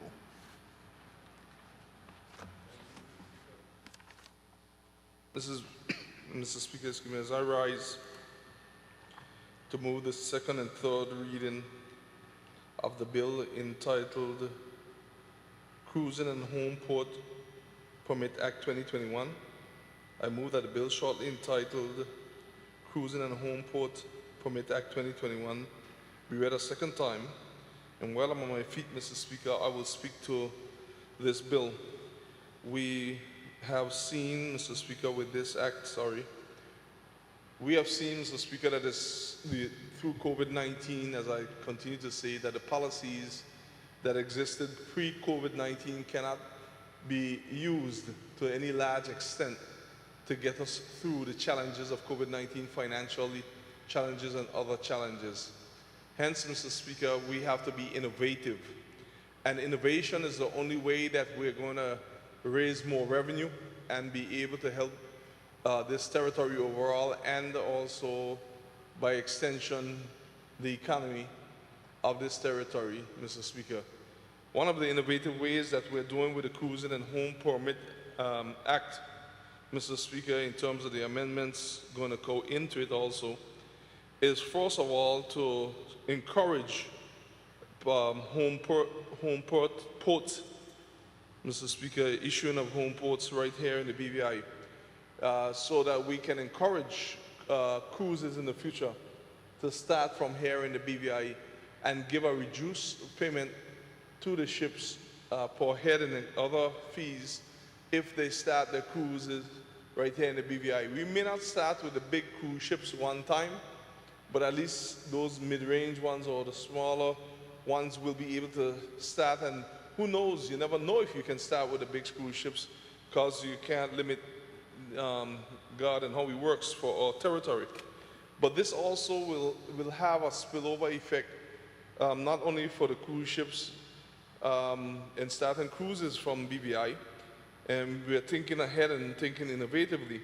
We're also looking at making sure that we have more of boats that will be registered here in the BVI for, especially those on charter, for way smaller fee than those that would come to try to use our waters, legally of course, that are not registered in the BVI. So we're also looking about how to adjust certain fees for the cruise ship during this time of COVID-19. And Mr. Speaker, for this, we've had a lot of consultation on this with the marine sector. They have handed in some of their recommendations. And we also have the Virgin Islands Shipping Registry, Customs, Immigration, ports, and even tourist board that weighed in. And we're looking, Mr. Speaker, at how to attract more persons to the BVI from in this marine sector, not only with the home porting, but overall. And Mr. Speaker, I think that we have done a very good job, all of us together, working as one people, to come up with this innovative idea of how to have more traffic flowing through the territory, of course, respecting all the health protocols, but not only the traffic flowing through the territory, but also more revenue as a result of the traffic flowing through the territory. Mr. Speaker, we recognize that we are the sailing capital of the world, as they say, and we, during COVID-19, we saw that we had challenges in the marine sector. It is because, Mr. Speaker, of COVID-19, persons made some very ill-advised statements of saying that we've lost the marine industry, we've lost the tourism industry. But, Mr. Speaker, we had to make a very conscious decision over the last year or so on how do we balance lives and livelihoods. And with the charge that the Minister of Health, Honorable Carl Malone, led with his health team and the whole of this government weighing in, Mr. Speaker, it has been challenging. But now, given that we have reached a point where we continue to strongly encourage vaccination, and we have reached this level where we have contained coronavirus, the COVID-19, as best as is humanly possible, because this can change at a dime, so we have to continuously be watchful. And even although we relax, so to speak, some of the measures is only along the lines of those persons in terms of being vaccinated, because that's the one option that's available to us, that we have to see if that works. If not, then, then we have even bigger issues. So we're moving forward with faith. We have relaxed our health protocols in a timely manner based on the science. We follow the science straight through. And now we're saying that we're ready to open up some more. already with our protocols in place. When you look at the harbor in whether Joseph Lake or Anegada or in Virgin Gorda, Laverick Bay, in different areas, and even here in BVI in certain areas, you're seeing now more of the charter boat companies having more of their boats being rented out. And the harbors are not bare as they were last couple of months, because persons now are coming in, they're respecting the protocols, and there are also more persons that are traveling that are fully vaccinated. And Mr. Speaker, we pray that it remains safe. We'll continue to do our part as a government with our team to do so as much as is humanly possible, and continue to pray that the BVI stays safe as we continue to see what is happening to neighboring islands, our brothers and sisters not too far from us in different islands, and we pray for their safety and the recovery and rebounding of the economy, because it's not a simple time to be a leader in this COVID-19 era. It's God's blessings to have this territory going, and there's no doubt about it. Although there are those who can't understand it, it's very simple. God's hand is on this territory. God is with us. And we continue to ask Him for His wisdom and guidance as we lead this country during these turbulent times worldwide. But I must thank the people of the Virgin Islands, both the private and the public sector, for what we've been able to do. And this now, once this is passed, will give us an extra layer now of economic viability in the marine industry, and it will trickle down or trickle across to many, many other industries. And we see this as a plus. We see that this will help our mariners to now be full again, because it's already starting that way, with to see persons, more of our visitors and even residents being able to enjoy the charter boats, and persons would come here to do the charter and start it here rather than starting it elsewhere because of the price difference for the boats that will be given a significant advantage of being registered in the BVI rather than coming over to pay certain fees that are already intact for those boats that would have come over just for a charter or for a day or two with persons on yachts or other boats. So we're encouraging the registration of the boats. I want to thank all those involved. And Mr. Speaker, with this, we're going to go through it during the committee stage, clause by clause, line by line, word by word, page by page, to make sure that we get one of the best documents that we can come out of the committee stage with. And I know that that will happen. I'd also like to thank the Attorney General's office, the Premier's office, Ministry of Finance, and so many other offices, Customs, Immigration, Virgin Shipping Registry, Ports Authority, the Health Ministry and Division. So many different entities came together with this in terms of different persons in the marine industry. There are more than one associations. I understand that's there. We got input from them. We know we might not get everything in it that everyone wants, but we feel that we have been able to achieve one of the best documents that we can to put us in this path of, in a better place in this path of our economy. So, Mr. Speaker, with that, I so move.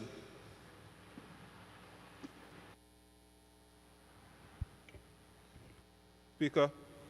Mr. Speaker, I rise to second the motion. And while I'm on my feet, I'll go ahead and give my contribution. Mr. Speaker, in 2017, there was an amendment to the, the cruising permits legislation that allowed for an increase. Prior to that, it had not increased for 41 years, since 1976.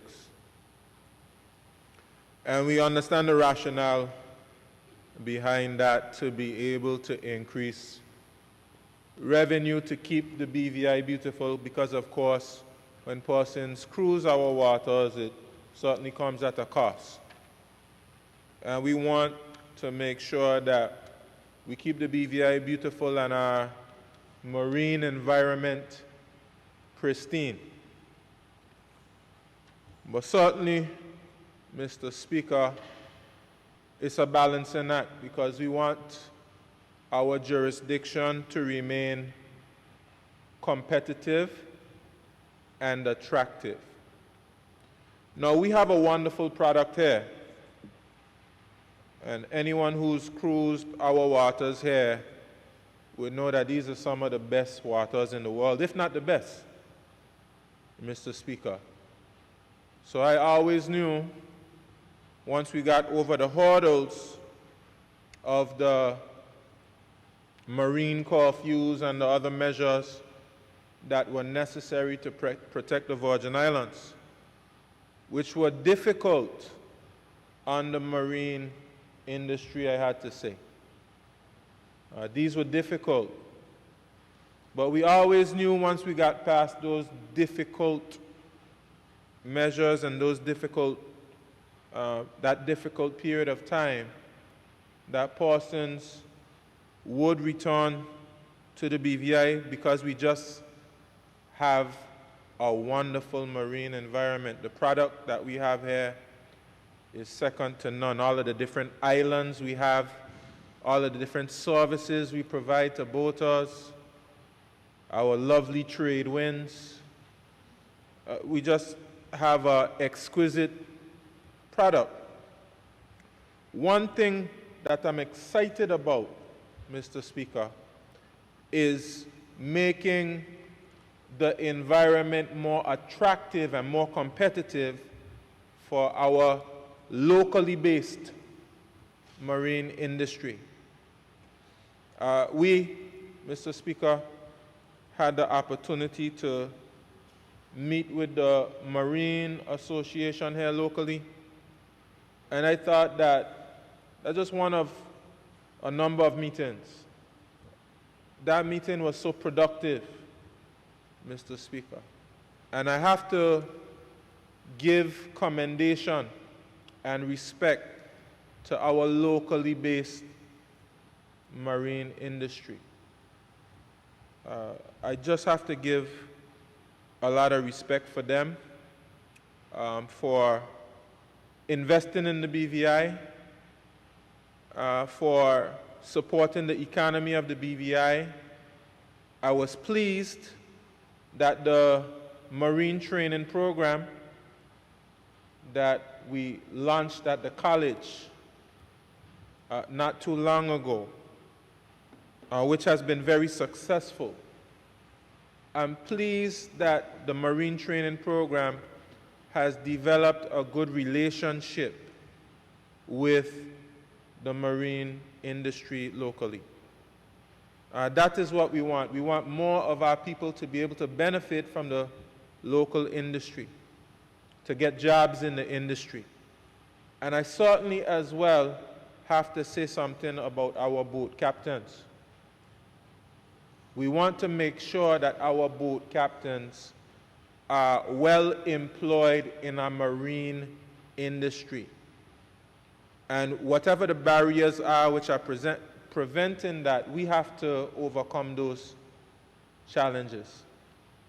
Because we should be working in that particular industry. And I support all of the calls for young persons to learn to swim and things like that, and to become more familiar with our marine activities. When I was young, I was involved in a program called CATS, and it was wonderful. I mean, you had to learn how to tie all your knots, and you had to go out there in your rowboat, and you had to learn to dock up and all of that different types of stuff in CATS. And I know the CATS program went down for a little while, but it's coming back now, and I appreciate that.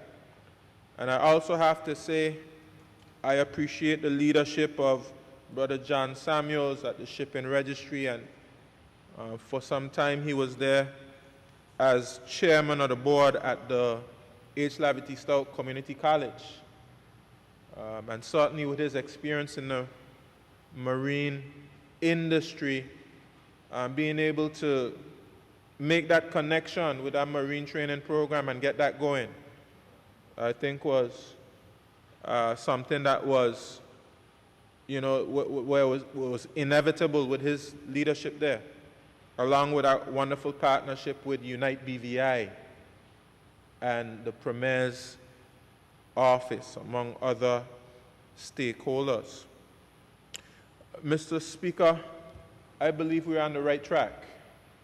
We are on the right track to make our local marine industry a bit more attractive, because there'd be persons who come from neighboring islands, our friends. They love our waters over here. It's a part of their tourism package. But we have to ensure that we supportive of those who are based here, who provision here, who pay salaries to employees here, who live here. We have to make sure that we are supportive of them. So, Mr. Speaker, with those few words, I certainly give this bill my full endorsement, and I'm looking forward to discussing it more in committee stage. Thank you, Mr. Chair. I thank the member for the 7th District for his contributions. Members, the floor is now open for debate on the Cruising and Home Port Permit Act 2021.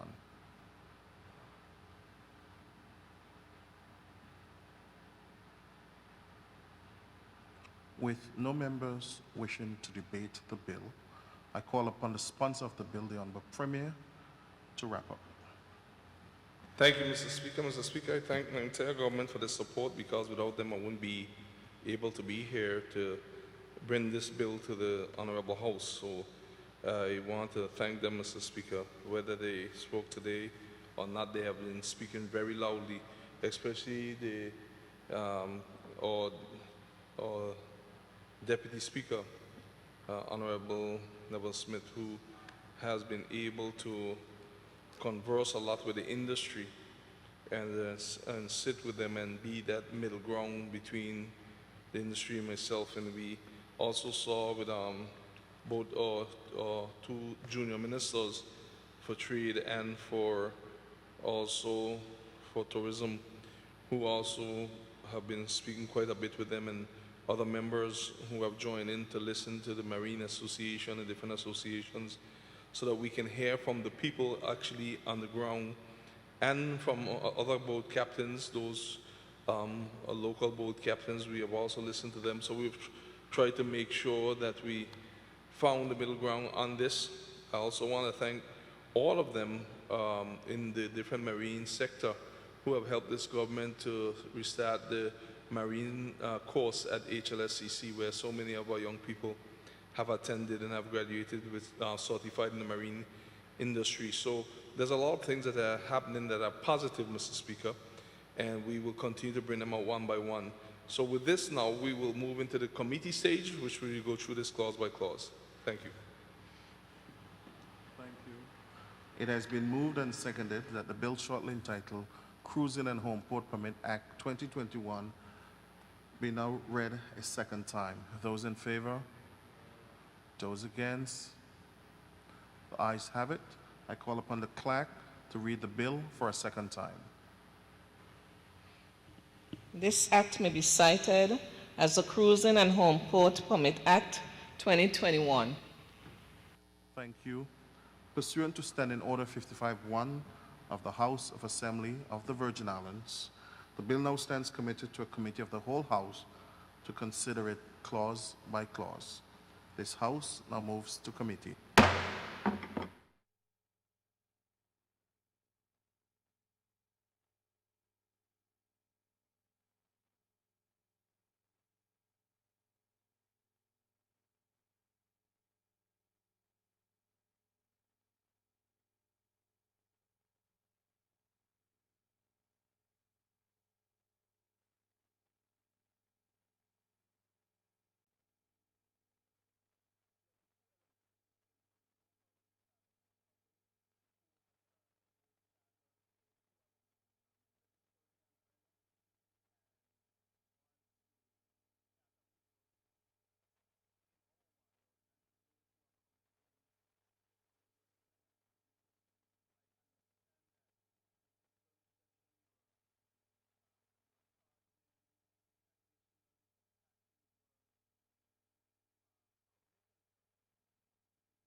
Members in the well of the House have once again deliberated on another bill, the Cruising and Home Port Permit Act 2021.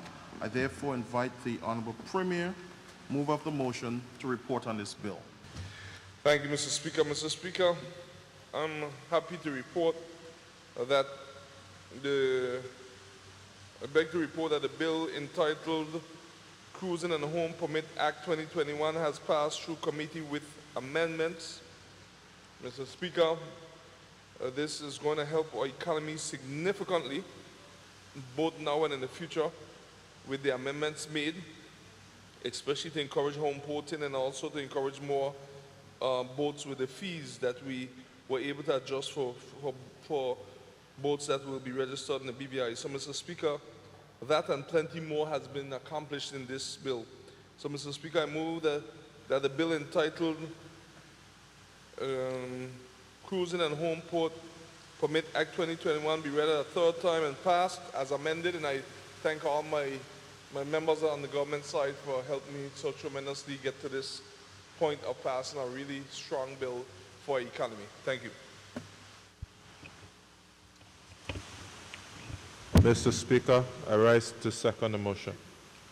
Thank you. It has been moved and seconded that the bill entitled Cruising and Home Port Permit Act 2021 be now read a third time and passed as amended. Those in favor? Aye. Those against? The ayes have it. Therefore, I call upon the clerk to read the bill for a third time.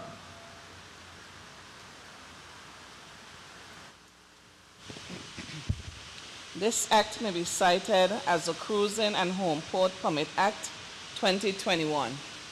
The bill has been read a third time and passed as amended.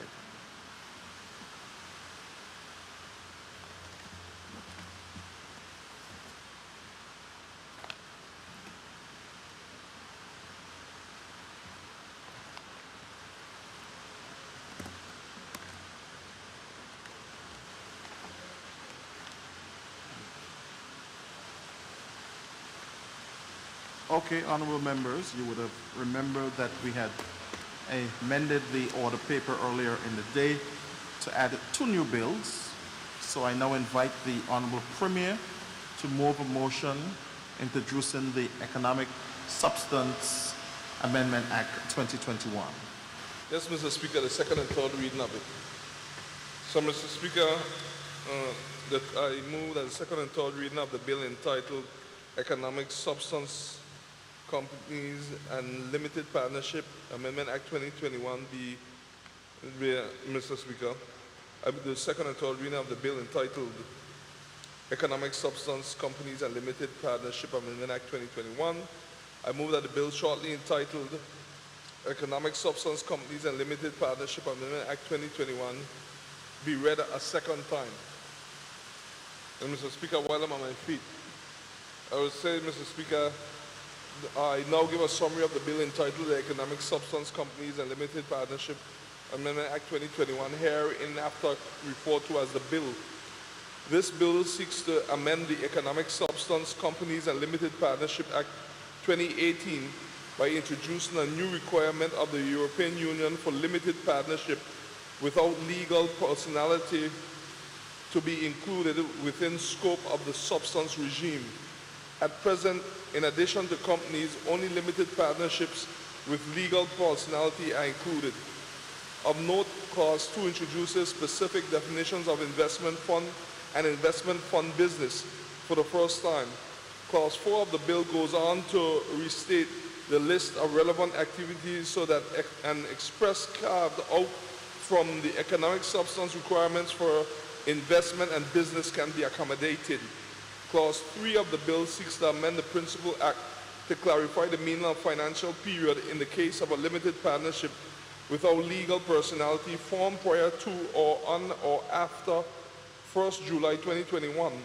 The adjustment is being made since this is the first time that limited partnerships without legal personality will be subject to the substance requirements. The bill also proposes a couple minor changes to make the administration of economic substance more practical. For example, in certain cases where an entity has had the opportunity to comply with substance requirements but fails to do so, Clause 7 of the bill seeks to impose as an enforcement tool a recommendation to the Financial Services Commission that the entity in breach be wound up as opposed to the existing reference to being struck off.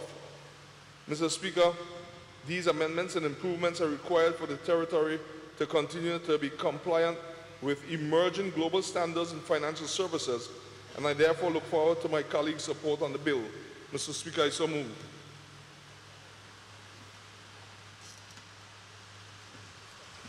Mr. Speaker, I rise to second the motion.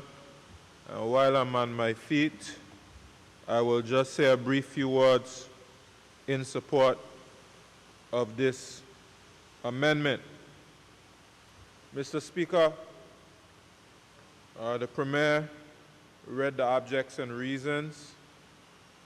It's a very simple amendment to accommodate some new requirements by the European Union.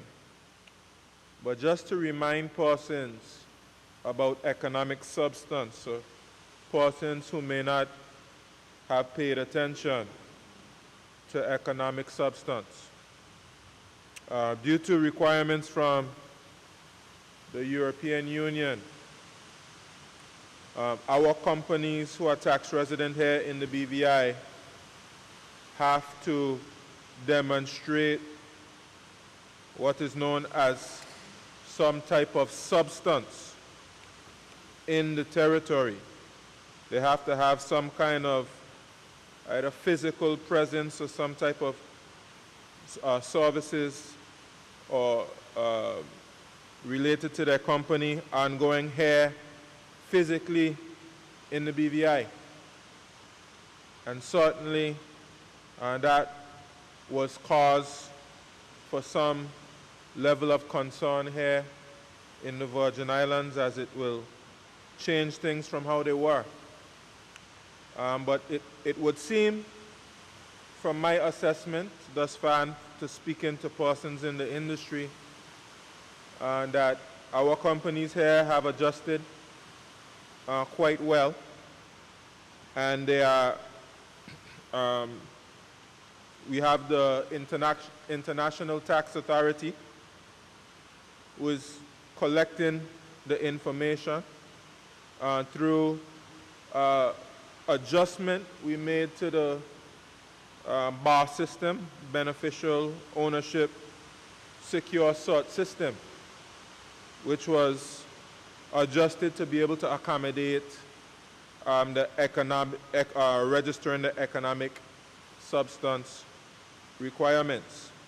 And I just want to give some kudos to those persons at the International Tax Authority who have been working hard on this. Also, of course, Attorney General Chambers and her team, persons at the Financial Services Commission, BVI Finance, the industry itself, and all persons who have been working hard to ensure that we still have a financial services industry here in the Virgin Islands, despite the different hoops we have to jump through and despite the shifting goalpost.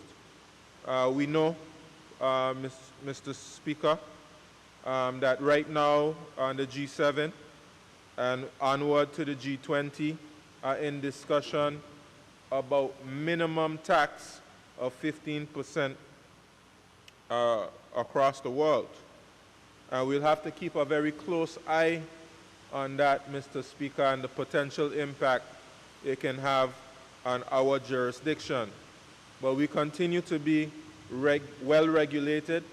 All of these bills that we are bringing to the House of Assembly to comply with our international obligations and to ensure that we implement in good time to be able to demonstrate compliance.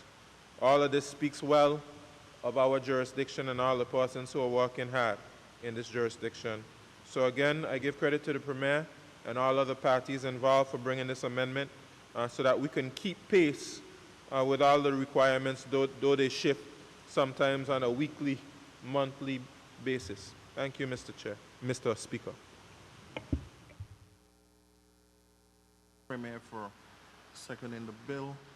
Members, the floor is now open for debate.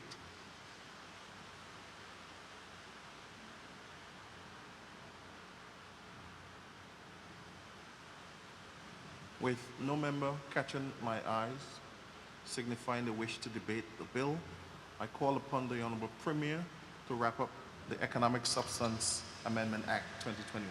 Thank you, Mr. Speaker. As we wrap up the debate on the Economic Substance Companies and Limited Partnership Amendment Act 2021, I thank all my colleagues for the support, because it's a very important bill that we have to make sure that we get through and have it fully in place before the end of the month. So, Mr. Speaker, I thank my colleagues and I look forward to the committee stage of this. Thank you. Thank you. It has been moved and seconded that the bill shortly entitled Economic Substance Companies and Limited Partnerships Amendment Act 2021 be read a second time. Those in favor? Those against? The ayes have it. I call upon the clerk to read the bill for a second time. This act may be cited as the Economic Substance Companies and Limited Partnerships Amendment Act 2021. Thank you. Pursuant to Standing Order 55-1 of the House of Assembly of the Virgin Islands, the bill now stands committed to a committee of the whole House to consider it clause by clause. This House is in committee.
Honorable members have went through the economic substance bill clause by clause. I call upon the Leader of Government's Business to report.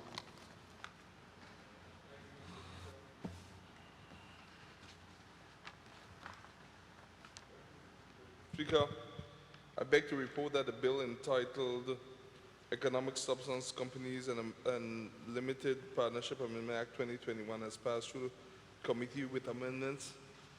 Mr. Speaker, so I move that the bill entitled Economic Substance Companies and Limited Partnership Amendment Act 2021 be read a third time and passed as amended. Mr. Speaker, I rise to second the motion. Thank you. It has been moved and seconded that the bill entitled Economic Substance Companies and Limited Partnerships Amendment Act 2021 be now read a third time and passed as amended. Those in favor? Those against? The ayes have it. I call upon the clerk to read the bill for a third time. This act may be cited as the Economic Substance Companies and Limited Partnerships Amendment Act 2021. The bill has been read a third time and passed as amended.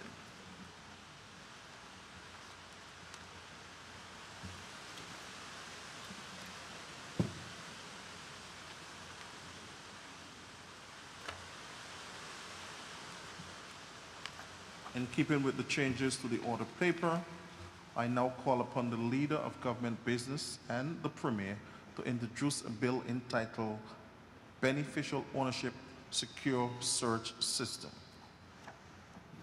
Thank you, Mr. Speaker. Mr. Speaker,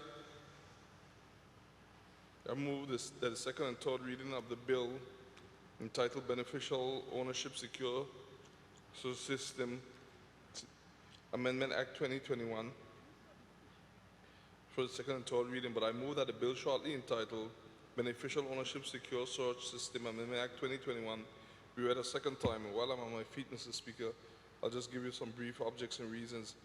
Mr. Speaker, in terms of me giving a summary of the bill entitled the Beneficial Ownership Secure Search System Amendment Act 2021, hereinafter referred to as the bill seeks to amend the Beneficial Ownership Secure Search System Act 2017 by introducing a new requirement of the European Union for limited partnerships without legal personality to be included within the scope of the substance regime.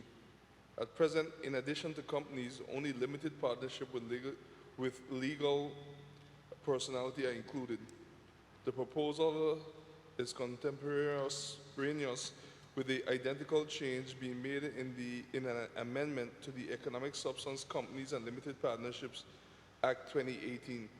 The bill seeks to amend the Beneficial Ownership Secure Search System Act 2017 by updating the exemptions to include types of vehicles under the Securities and Investment Business Act other than mutual funds.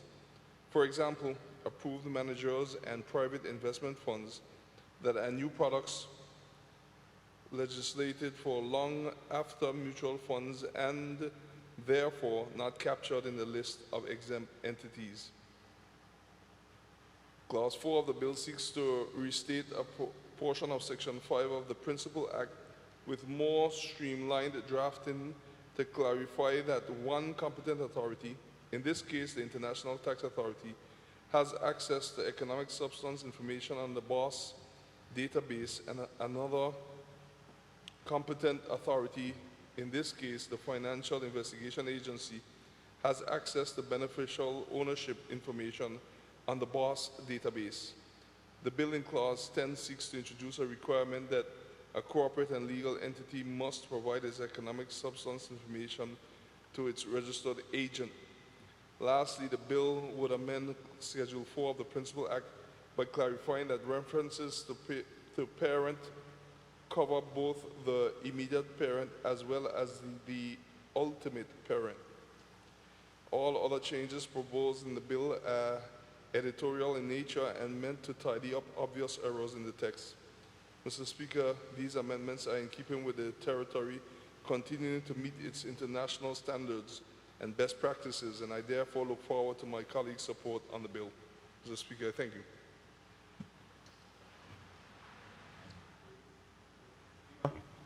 Mr. Speaker, I rise to second the motion, and while these amendments are similar to the last amendments we did in relation to the economic substance, I'll just let it suffice to say that I give these amendments my full support, and they are in keeping with our commitment to respond to the various regulatory needs of the industry, to comply with the international requirements which have been thrust upon us, and we have to keep pressing on and keep the financial services industry viable while seeking to diversify our economy, and this allows us to do that. Thank you, Mr. Speaker. The bill has been moved and seconded. The floor is now open for debate.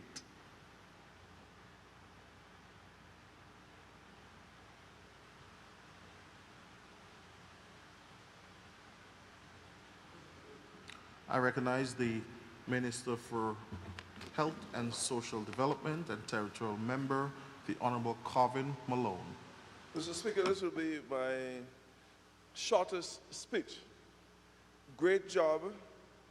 Keep it up. Let's get the economy moving. Thank you. I thank the Minister for his contribution. Floor remains open.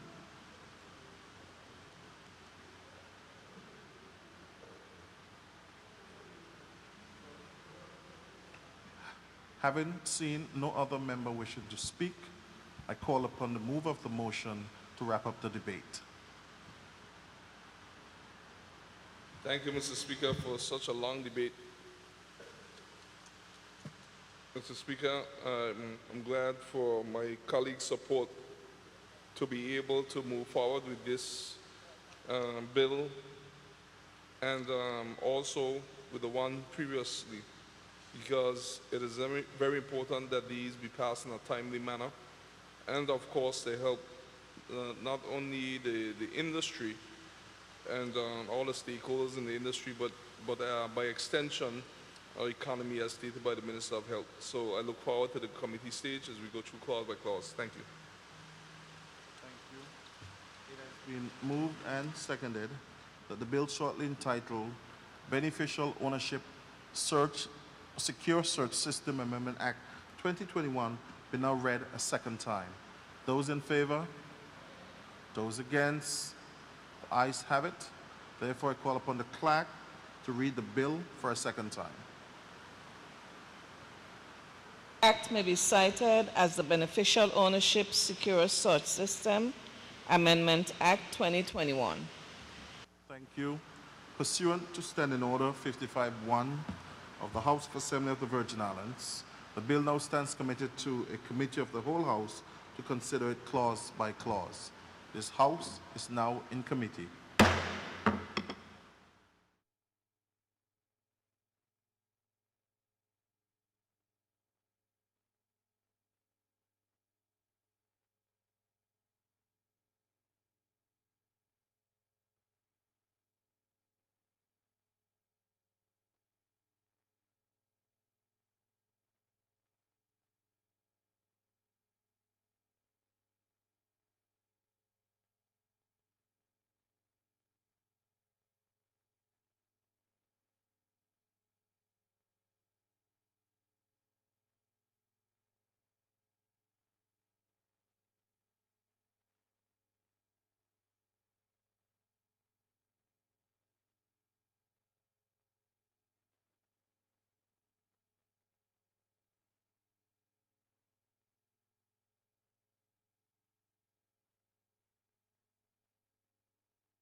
Members have examined the Beneficial Ownership Secure Search System Amendment Act 2021, clause by clause, and I call upon the Honorable Premier to report.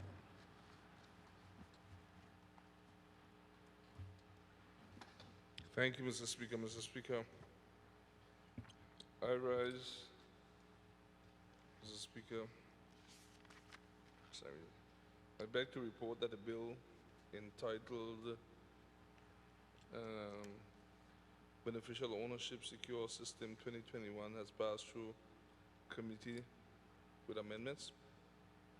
Mr. Speaker, so I move that the bill entitled Beneficial Ownership Secure System 2021 be read a third time and passed with amendments. As amended, sir.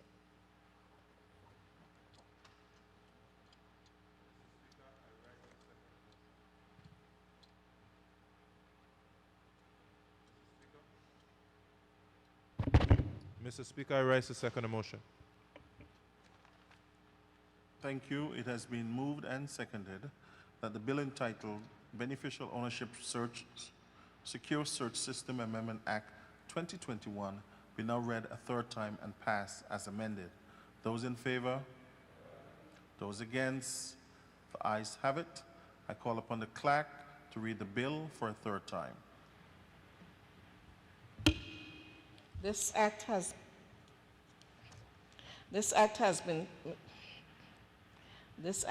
been cited as the Beneficial Ownership Secure Search System Amendment Act 2021. The bill has been read a third time and passed with amendments.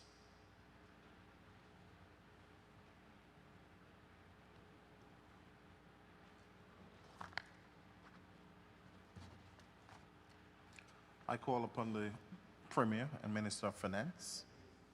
Speaker, I rise to make a further amendment to the order paper. Mr. Speaker, I rise to amend the order paper from 8.1, and we just finished with 8.17, Mr. Speaker. So now I'd like to make an amendment to have 8.18 now be the Public Finance Management Act, and 8.19 now to be the resolution on the medical school, Mr. Speaker, in terms of accreditation, and then 8.110 to now be the Minister for Transportation, Works and Utilities to move the following motion. And for 8.111 now to be the Criminal Justice. For 8.112 to be the Counterterrorism Act. And for 8.113 to be the Financial Investigation Amendment Act. Mr. Speaker.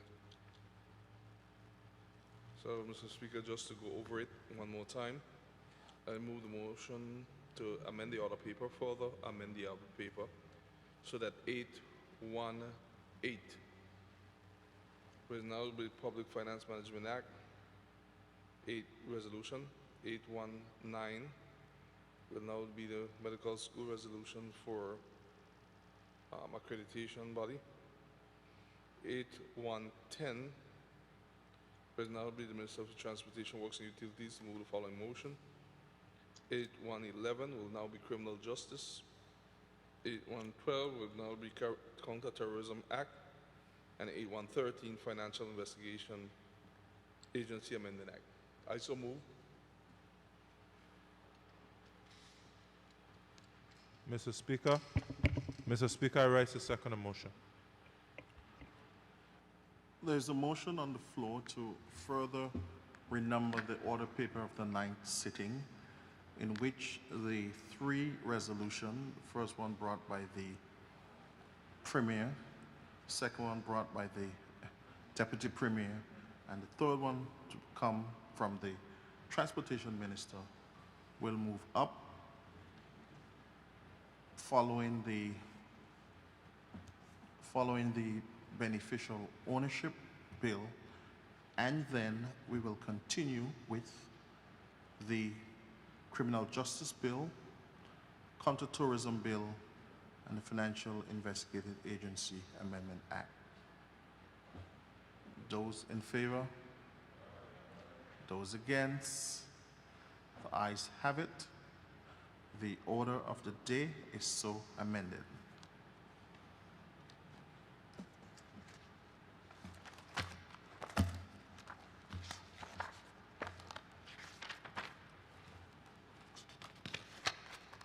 With that said, I call upon the Premier and Minister of Finance for the first resolution.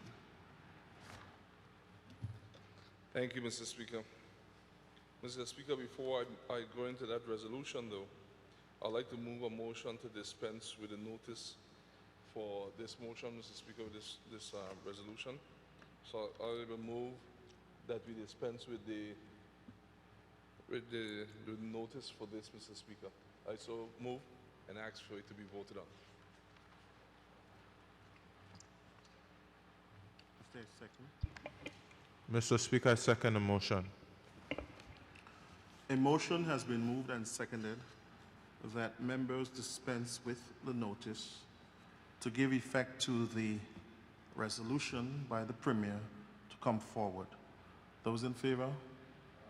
Those against? The ayes have it. The notice has been dispensed with.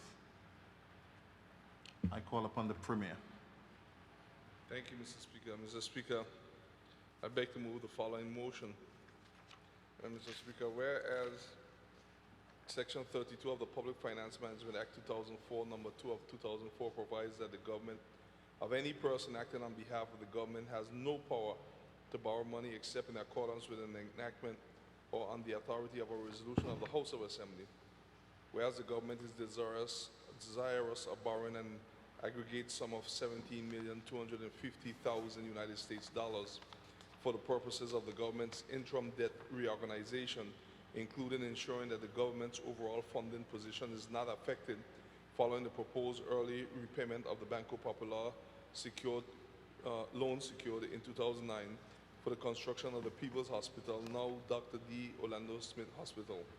Whereas Republic Bank BVI Limited has agreed to grant a loan facility of $17,250,000 United States dollars to the government of the Virgin Islands for the purposes of the government's interim debt reorganization, including ensuring that the government's overall funding position is not affected following the proposed early repayment of the Banco Popular loan secured in 2009 for the construction of the People's Hospital, now Dr. D. Orlando Smith Hospital.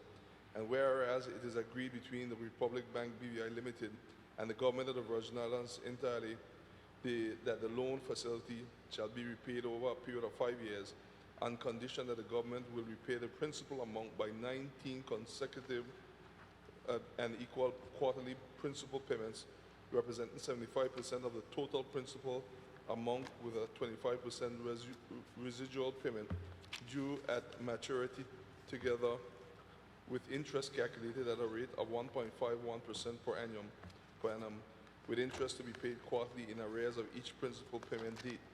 Now therefore be it resolved that the House of Assembly of the Virgin Islands approves the borrowing by the government of the Virgin Islands a sum of $17,250,000 United States dollars from Republic Bank BVI Limited on the following terms. A, the government will repay the principal amount over a period of 5 years.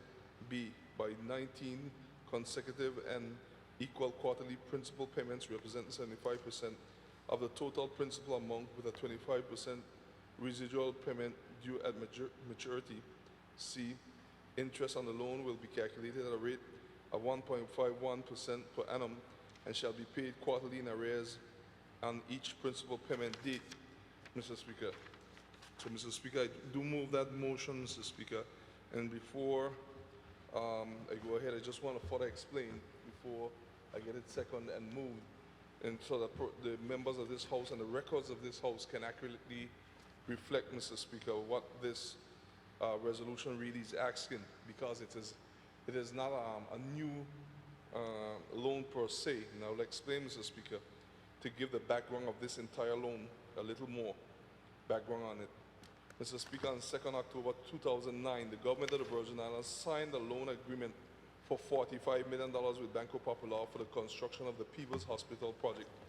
Mr. Speaker, in a legal review undertaken in September 2018, it was opined that the terms and conditions under the agreement were unnecessarily restrictive and onerous given that the BVI is a sovereign borrower.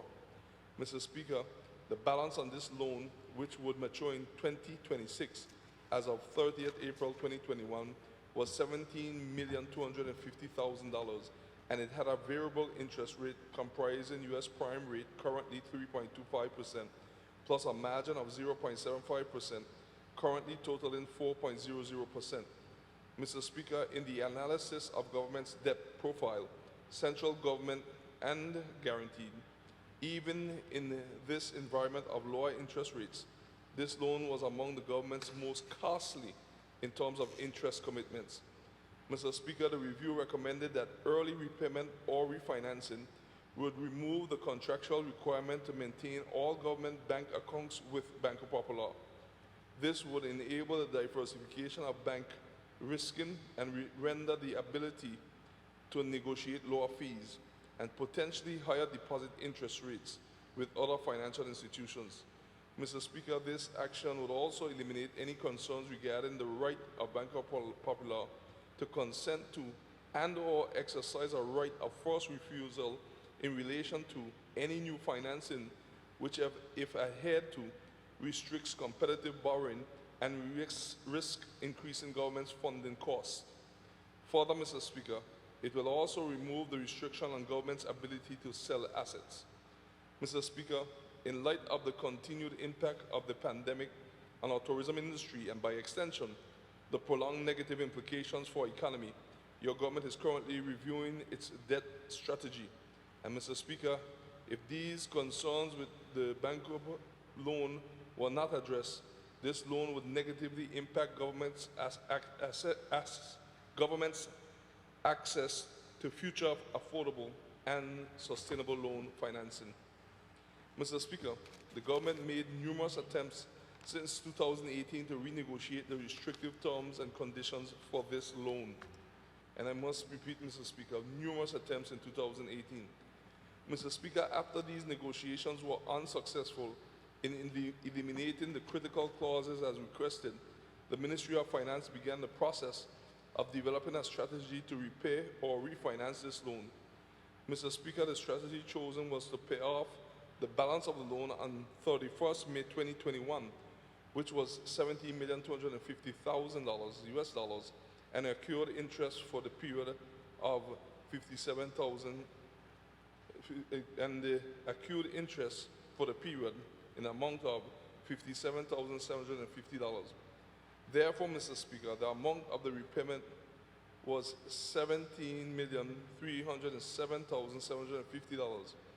However, Mr. Speaker, to ensure the amount being repaid was replaced in short order, a restricted tender was arranged for a new 5-year loan facility for $17,250,000 to be signed and drawn after the repayment of the Banco Popular loan. Mr. Speaker, Republic Bank Limited emerged as a successful bidder for this new loan facility. Mr. Speaker, I would like members to note that there is no increase in central government's debt stock, as this new loan would only be replacing the recently settled loan with Banco Popular. Therefore, Mr. Speaker, the value of the loan remains unchanged at $17,250,000 US dollars, but at a fixed interest rate of 1.51% offered by Republic Bank compared to 4.00% floating interest rate of the recently paid off Banco loan.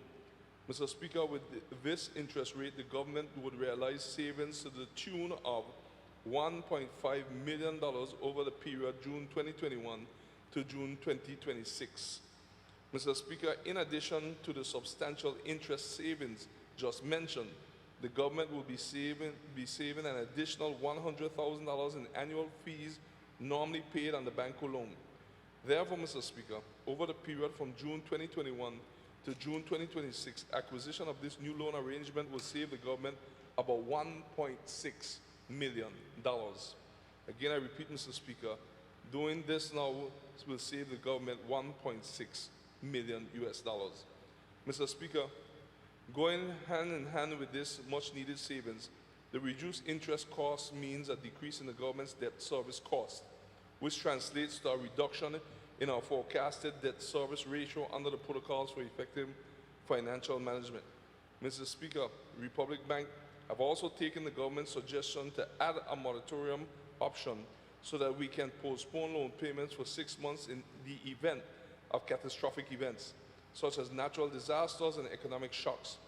Mr. Speaker, I cannot overstate how helpful this additional flexibility would be for our government as we continue to navigate this uncertain and ever-changing economic environment.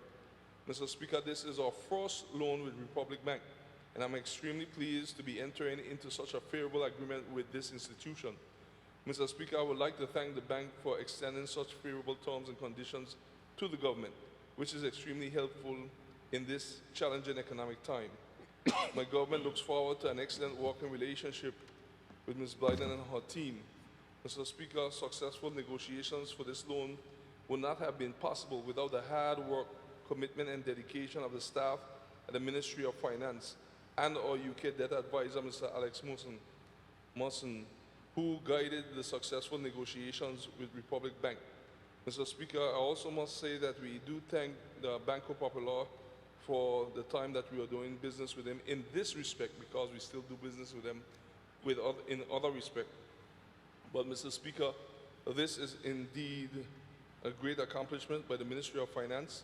And as Minister of Finance, I want to thank the Financial Secretary, Mr. Jeremiah Fred, and his entire team, because, Mr. Speaker, it has indeed been a team effort to accomplish this, Mr. Speaker. It has been attempted numerous times in the past, Mr. Speaker, without much success, but it did lay the groundwork for us, Mr. Speaker, so that we can be able now to ensure that we do save the government some money, that we ensure that we also stay within our ratios in the effective financial management, and, Mr. Speaker, that gives us more flexibility to do certain things financially. So, Mr. Speaker, I so move.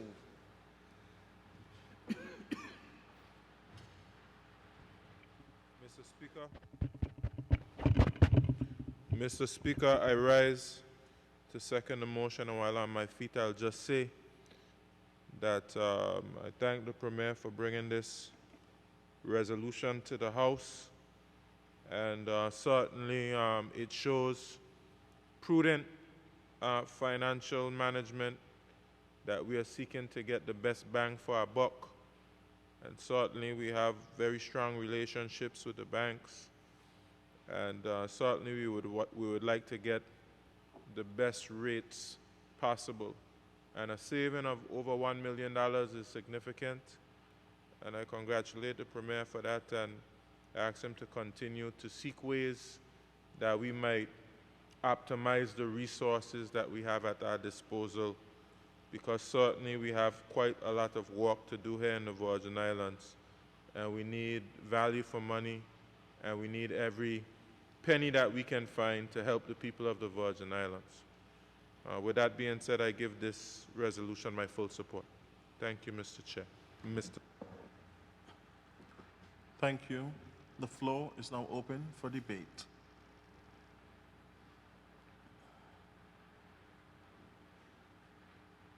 I recognize the Minister for Transportation, Works and Utilities and member for the 5th District, the Honorable Kai M. Reimer. Thank you.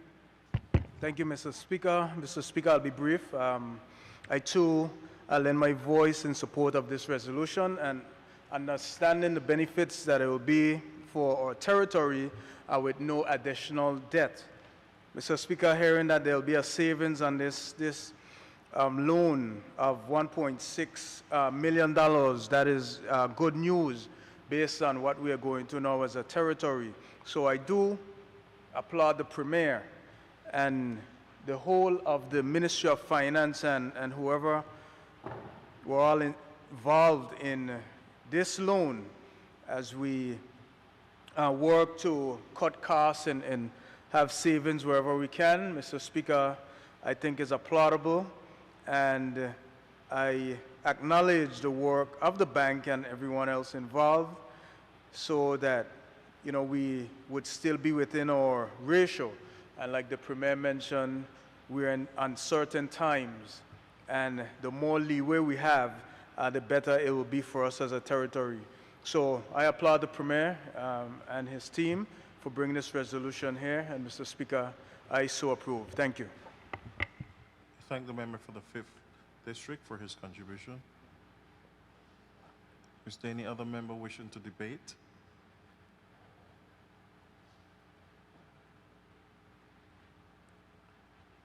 With no other member wishing to debate, I call upon the mover of the motion to wrap up. Thank you, Mr. Speaker. Mr. Speaker, I really want to thank everyone for their support, including the government side, Mr. Speaker, for making sure that we do what is right according to the Senate orders, even to get the motion on at this time and to debate this, because it's very important that we get this motion done. It's very time sensitive. And just, Mr. Speaker, to really capture this in a miniaturized version, many years ago when we borrowed the $45 million to do the bank, that is the terms and conditions which we are being held by, the $45 million. But the balance on it now is $17,250,000. So with that, Mr. Speaker, we realized that we could have renegotiated, as we say, the loan for that amount right now. And that allowed us to be able to go to different banks and see what we would have been able to get as a package, so to speak. So the package that we received allowed us to save some money, Mr. Speaker, and it was done in a tender process where as many banks, from my knowledge, were contacted and given the opportunity to send in their bid, so to speak. So, Mr. Speaker, this is an effort to help the people of the Virgin Islands even more and to make sure that we remain financially prudent. So I thank everyone for the support on this motion. Thank you. Honourable members, the motion before the House concerning the government of the Virgin Islands borrowing of $17,250,000 United States dollars from the Republic Bank BVI Limited. Those in favor? Those against? The ayes have it. The motion is passed.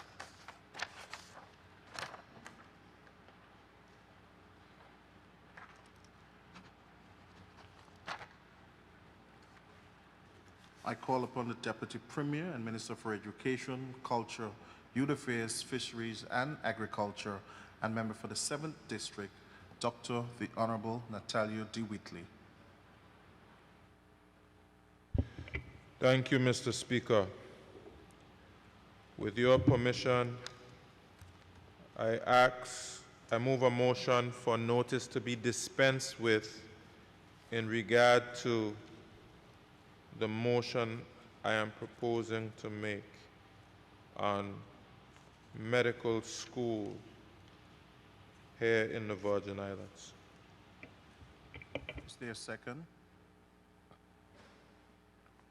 Mr. Speaker, I rise to second the motion. Honourable members, the motion before this House is a request to dispense of notice in keeping with Standing Order 28. Those in favor? Those against? The ayes have it. The notice has been dispensed with. I call upon the Deputy Premier. Mr. Speaker, I rise to move the following motion.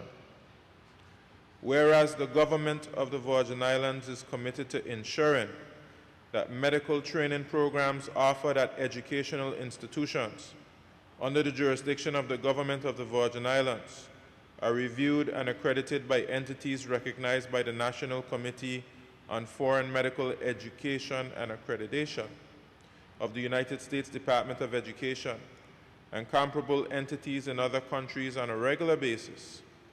Whereas the government of the Virgin Islands has reviewed the evaluation guidelines and other documents utilized for the accreditation of medical schools by the NCFMEA of the United States Department of Education. Whereas the Accreditation Commission of Colleges of Medicine is recognized by the NCFMEA as having accreditation standards that can be used by a foreign country to accredit medical schools offering programs leading to the medical doctorate that are comparable to standards of accreditation applied to MD programs in the United States. Whereas the government of the Virgin Islands has reviewed accreditation standards and procedures of the ACCM and have found such standards and procedures appropriate for application in the Virgin Islands. Whereas the government of the Virgin Islands has granted permission to Taiba Health Public Benefit Corporation to establish and manage a medical school on the island of Tortola with the aim of providing a degree of Doctor of Medicine following successful completion of the undergraduate curriculum. Whereas the government of the Virgin Islands is of the opinion that the Taiba Health Public Benefit Corporation should undergo a formal accreditation process by the ACCM as an internationally approved accrediting organization. Now therefore be it resolved that the House of Assembly of the Virgin Islands approves and adopts the following resolutions. The Accreditation Commission of Colleges of Medicine is hereby recognized by the government of the Virgin Islands as a medical accreditation agency for medical schools in the Virgin Islands for the sole purpose of ensuring that the Taiba Health Public Benefit Corporation meets accreditation standards comparable to medical schools in the United States, and assuring the Virgin Islands and the U.S. Department of Education that the Taiba Health Public Benefit Corporation is providing a quality and meaningful medical education. The accreditation standards adopted by the Accreditation Commission on College of Medicine shall apply to the independent evaluation and accreditation of the medical education programs and facilities of the Taiba Health Public Benefit Corporation. The Accreditation Commission on Colleges of Medicine shall report annually to the Minister of Education of the Government of the Virgin Islands on its activities with respect to the standard and quality of education programs and facilities provided by the Taiba Health Public Benefit Corporation in the Virgin Islands, in accordance with Clause 5.1 of the Accreditation Agreement between the parties. And finally, this resolution shall remain in effect for the duration of the operations of the Taiba Health Public Benefit Corporation within the Virgin Islands, and may be revoked by the government of the Virgin Islands at any time without prior notice. Mr. Speaker, I'll just say a few additional words about this resolution, Mr. Speaker. As we all know, we are seeking to diversify our economy, and for many years we have spoken about medical schools in the territory. And with the support of my leader, Honorable Andrew Foy, who was Minister of Education before, and who was making a strong push for medical schools in the territory as Minister of Education, we have now been able to take the steps necessary to bring a medical school here to the Virgin Islands, which is we'll move from an idea, a concept, and something that we've discussed for many years, to action that will improve our economy and provide opportunities to young persons here who want to study medicine, along with all the other benefits that a medical school can bring. Certainly we had signed on, the Premier had signed on to CAMHP early on in the process. That would have been last year, 2020 sometime. CAMHP is the accreditation body which was formed by CARICOM to be able to regulate medical schools in the region. And in addition to CAMHP, we have now provided for ACCM, which is an accreditation body which is global, which provides a greater reach than CAMHP, and this particular medical school thought it beneficial to them to have a crediting body which goes beyond the region but goes globally. And so we have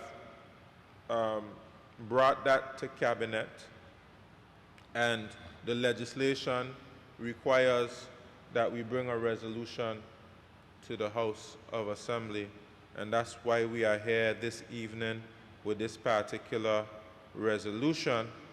And once this resolution is passed, we can proceed with the rest of the process. We have already given the medical school a provisional license. This resolution is necessary so that they can move forward with their accreditation and their evaluations by ACCM. So we are very happy that we have reached to this stage, and we will continue to push and do all that we can to make sure that indeed the medical schools in the BVI become a reality. Mr. Speaker, I so move this motion.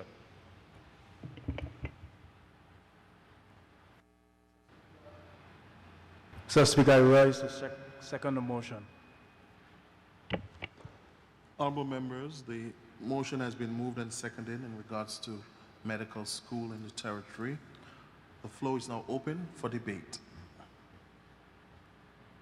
I recognize the Minister for Health and Social Development and Territorial Member, the Honorable Carvin Malone.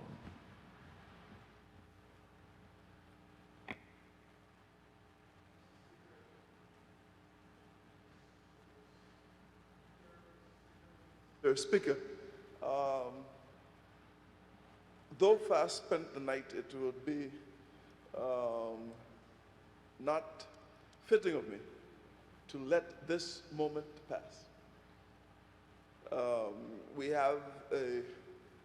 been working for years, and it is not unlike this government to tackle the heavy, necessary, and critical topics to move our country forward. And medical school is no doubt such initiative. We have to do whatever is possible because it lends itself to all aspects of the particular, not only in the industry, not only in the trade, not only in the medical field, but that of tourism and other economic benefits. So this resolution comes at a time when we would be going on the other side of COVID, going on the other side of the challenges of getting our country moving and looking for new frontiers. I think that there are a lot of initiatives that are coming forward in the medical field. So it offers opportunities for people here even to become involved, participate. There are initiatives that are being offered by Public Health England and other institutions. We have the space to accommodate this.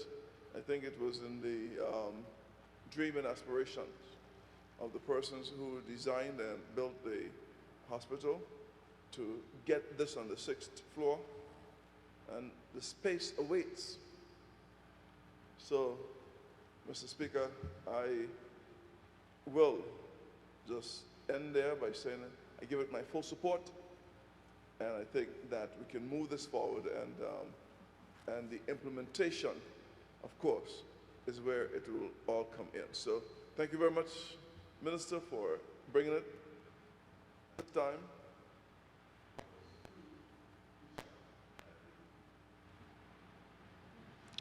I thank the Minister for Health for his contribution. The floor remains open.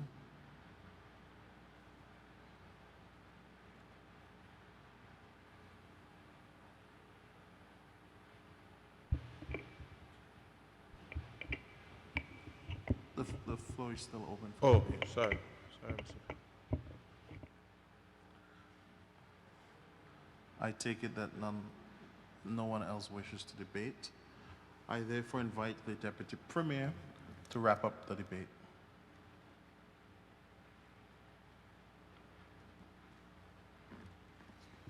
Thank you, Mr. Speaker. I apologize for jumping up prematurely.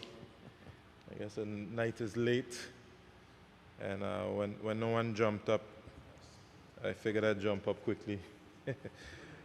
But I thank all the members for their support. I thank the Minister of Health for his contribution.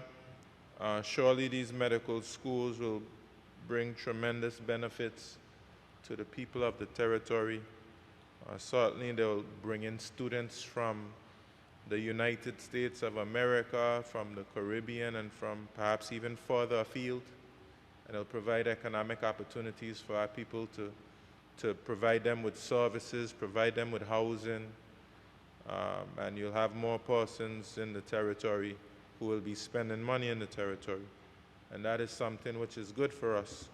And they certainly will provide opportunities for education, which we certainly welcome.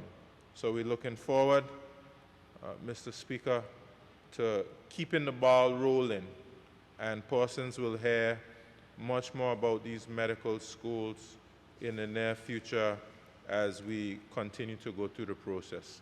I thank you, Mr. Speaker. I thank the mover of the motion. Honourable members, the matter before this House is a motion for Timber Health Public Benefit Corporation to establish and manage a medical school on Tortola. Those in favor? Those against? The ayes have it. The motion is passed.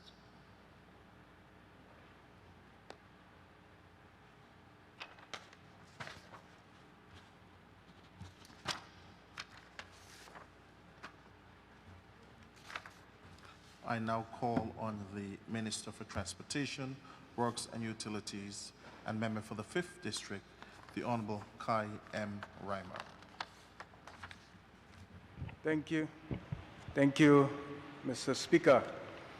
Mr. Speaker, I rise to move the following motion, whereas Section 3.1 of the Statutory Rates, Fees, and Charges Act 2005, number 28 of 2005, hereinafter referred to as the Act, provide that where any enactment power is given to the House of Assembly, the Governor, Cabinet, a Minister, or any other person or statutory body, A, to impose or vary rates, fees, or other charges, B, to grant exemption with respect to rates, fees, or other charges, C, to approve the imposition or variation of rates, fees, or other charges, or the granting of exemption with respect to rates, fees, and other charges, whether by resolution, regulations, order, or other statutory instrument, and whether on the advice or recommendation of or after consultation with any other person, body, or authority, that power may be exercised by Cabinet by means of an order amending the schedule. Whereas Section 3.2 of the Act provides that where such an order is made, it shall be subject to an affirmative resolution to the House of Assembly. Whereas the Cabinet, in exercise of the powers conferred on it by Section 3.1 of the Act, made the statutory rates, fees, and charges amendment of Schedule Number 2, Order 2021, the order on the 6th day of May 2021, to amend Part 39 of the Schedule to introduce a new paragraph 11 to provide a fee of $200 per pair of commemorative vehicle registration plates for the 65th anniversary of BVI Red Cross. Whereas the order was published in the Gazette on the 6th day of May 2021 by way of advance notice, and whereas the order is laid on the table of the House of Assembly on this day, 17th June 2021. Now therefore be it resolved that the House of Assembly of the Virgin Islands approves the order laid on the table of the House of Assembly on this day, 17th June 2021. Mr. Speaker, the reason for this resolution is that a quick reminder that on the 3rd of May of this year, the BVI Red Cross, they celebrated their 65th anniversary of operating in this territory of the Virgin Islands. And as part of the celebration, Mr. Speaker, I'm sorry, Minister. Why don't we take a recess? 1 minute recess. This house is in recess.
I apologize for interrupting the Minister for Transportation.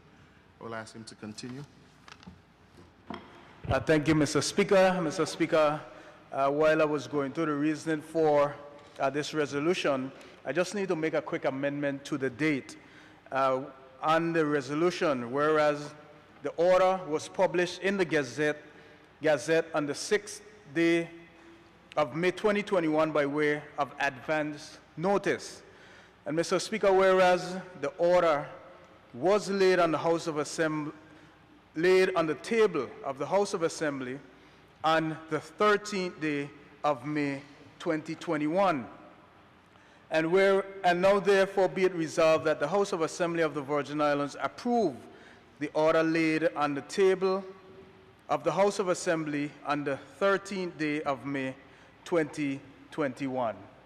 Mr. Speaker, I thank you.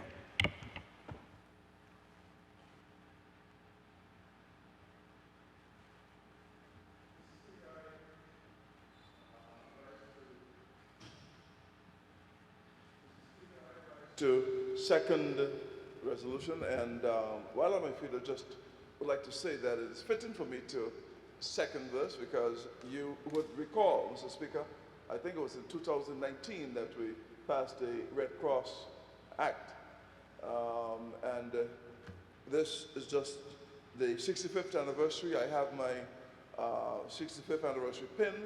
I have my plate I have to pick up. And now being privileged to second this resolution. So I think that the service of the Red Cross continues here in the Virgin Islands, and we support all the activities that they conduct from time to time. When folks are running for shelter, they're running to give assistance to those most in need. So thank you very much for all of that, and thank you, Minister, for bringing it at this time. Thank you very much. Thank you. The floor is now open for debate on the special vehicle registration plate in celebration of the 65th anniversary of the BVI Red Cross.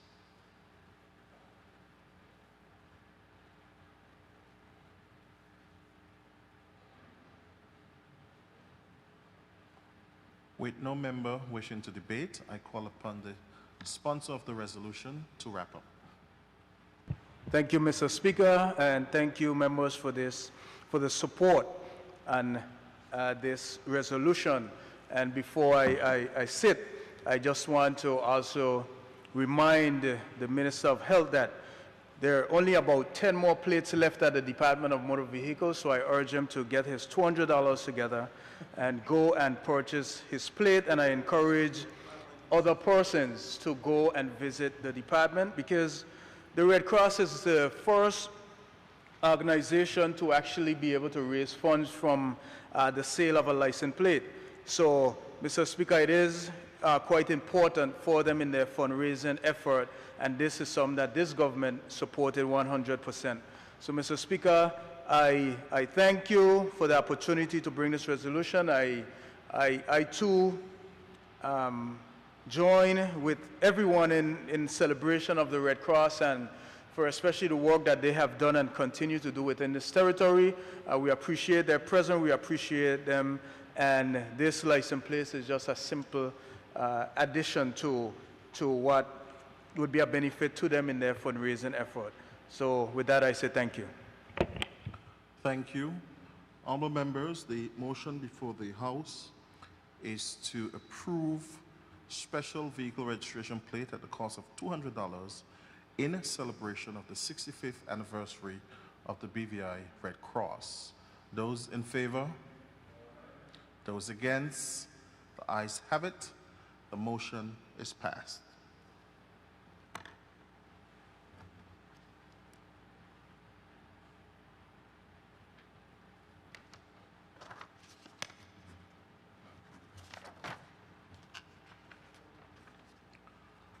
Honourable members, we will now recess the House. I'm sorry? On a point of privilege, I think. Sure. I just want to say a quick word before we leave for the night. if that is okay with you, Mr. Speaker. Very well. Mr. Speaker, as we debated today, as we sat in the House of Assembly, we lost one of our young persons of this territory to lupus, Miss Asha Gordon. And Mr. Speaker, I just want to let my voice be sent to the family, her son, her mom, brothers and sisters, her entire family. My condolences on behalf of my family, on behalf of the 5th District community, the 5th District Committee, where she played a vital role. Mr. Speaker, Ms. Asha Gordon will be missed, and it would be remiss of me to leave this honorable house tonight without saying my condolences to the family. I left the house today to visit her parents, just to let them know that we are there in support of them as they go through this sad time. And Mr. Speaker, again, I just want to offer my condolences again. Thank you. Thank you. Okay, when we resume next week, we'll pick up with 3 bills to be brought by the Honorable Attorney General. With that said, this House is recessed until Thursday, June 24th, 2021 at 10 a.m. This House is now in recess.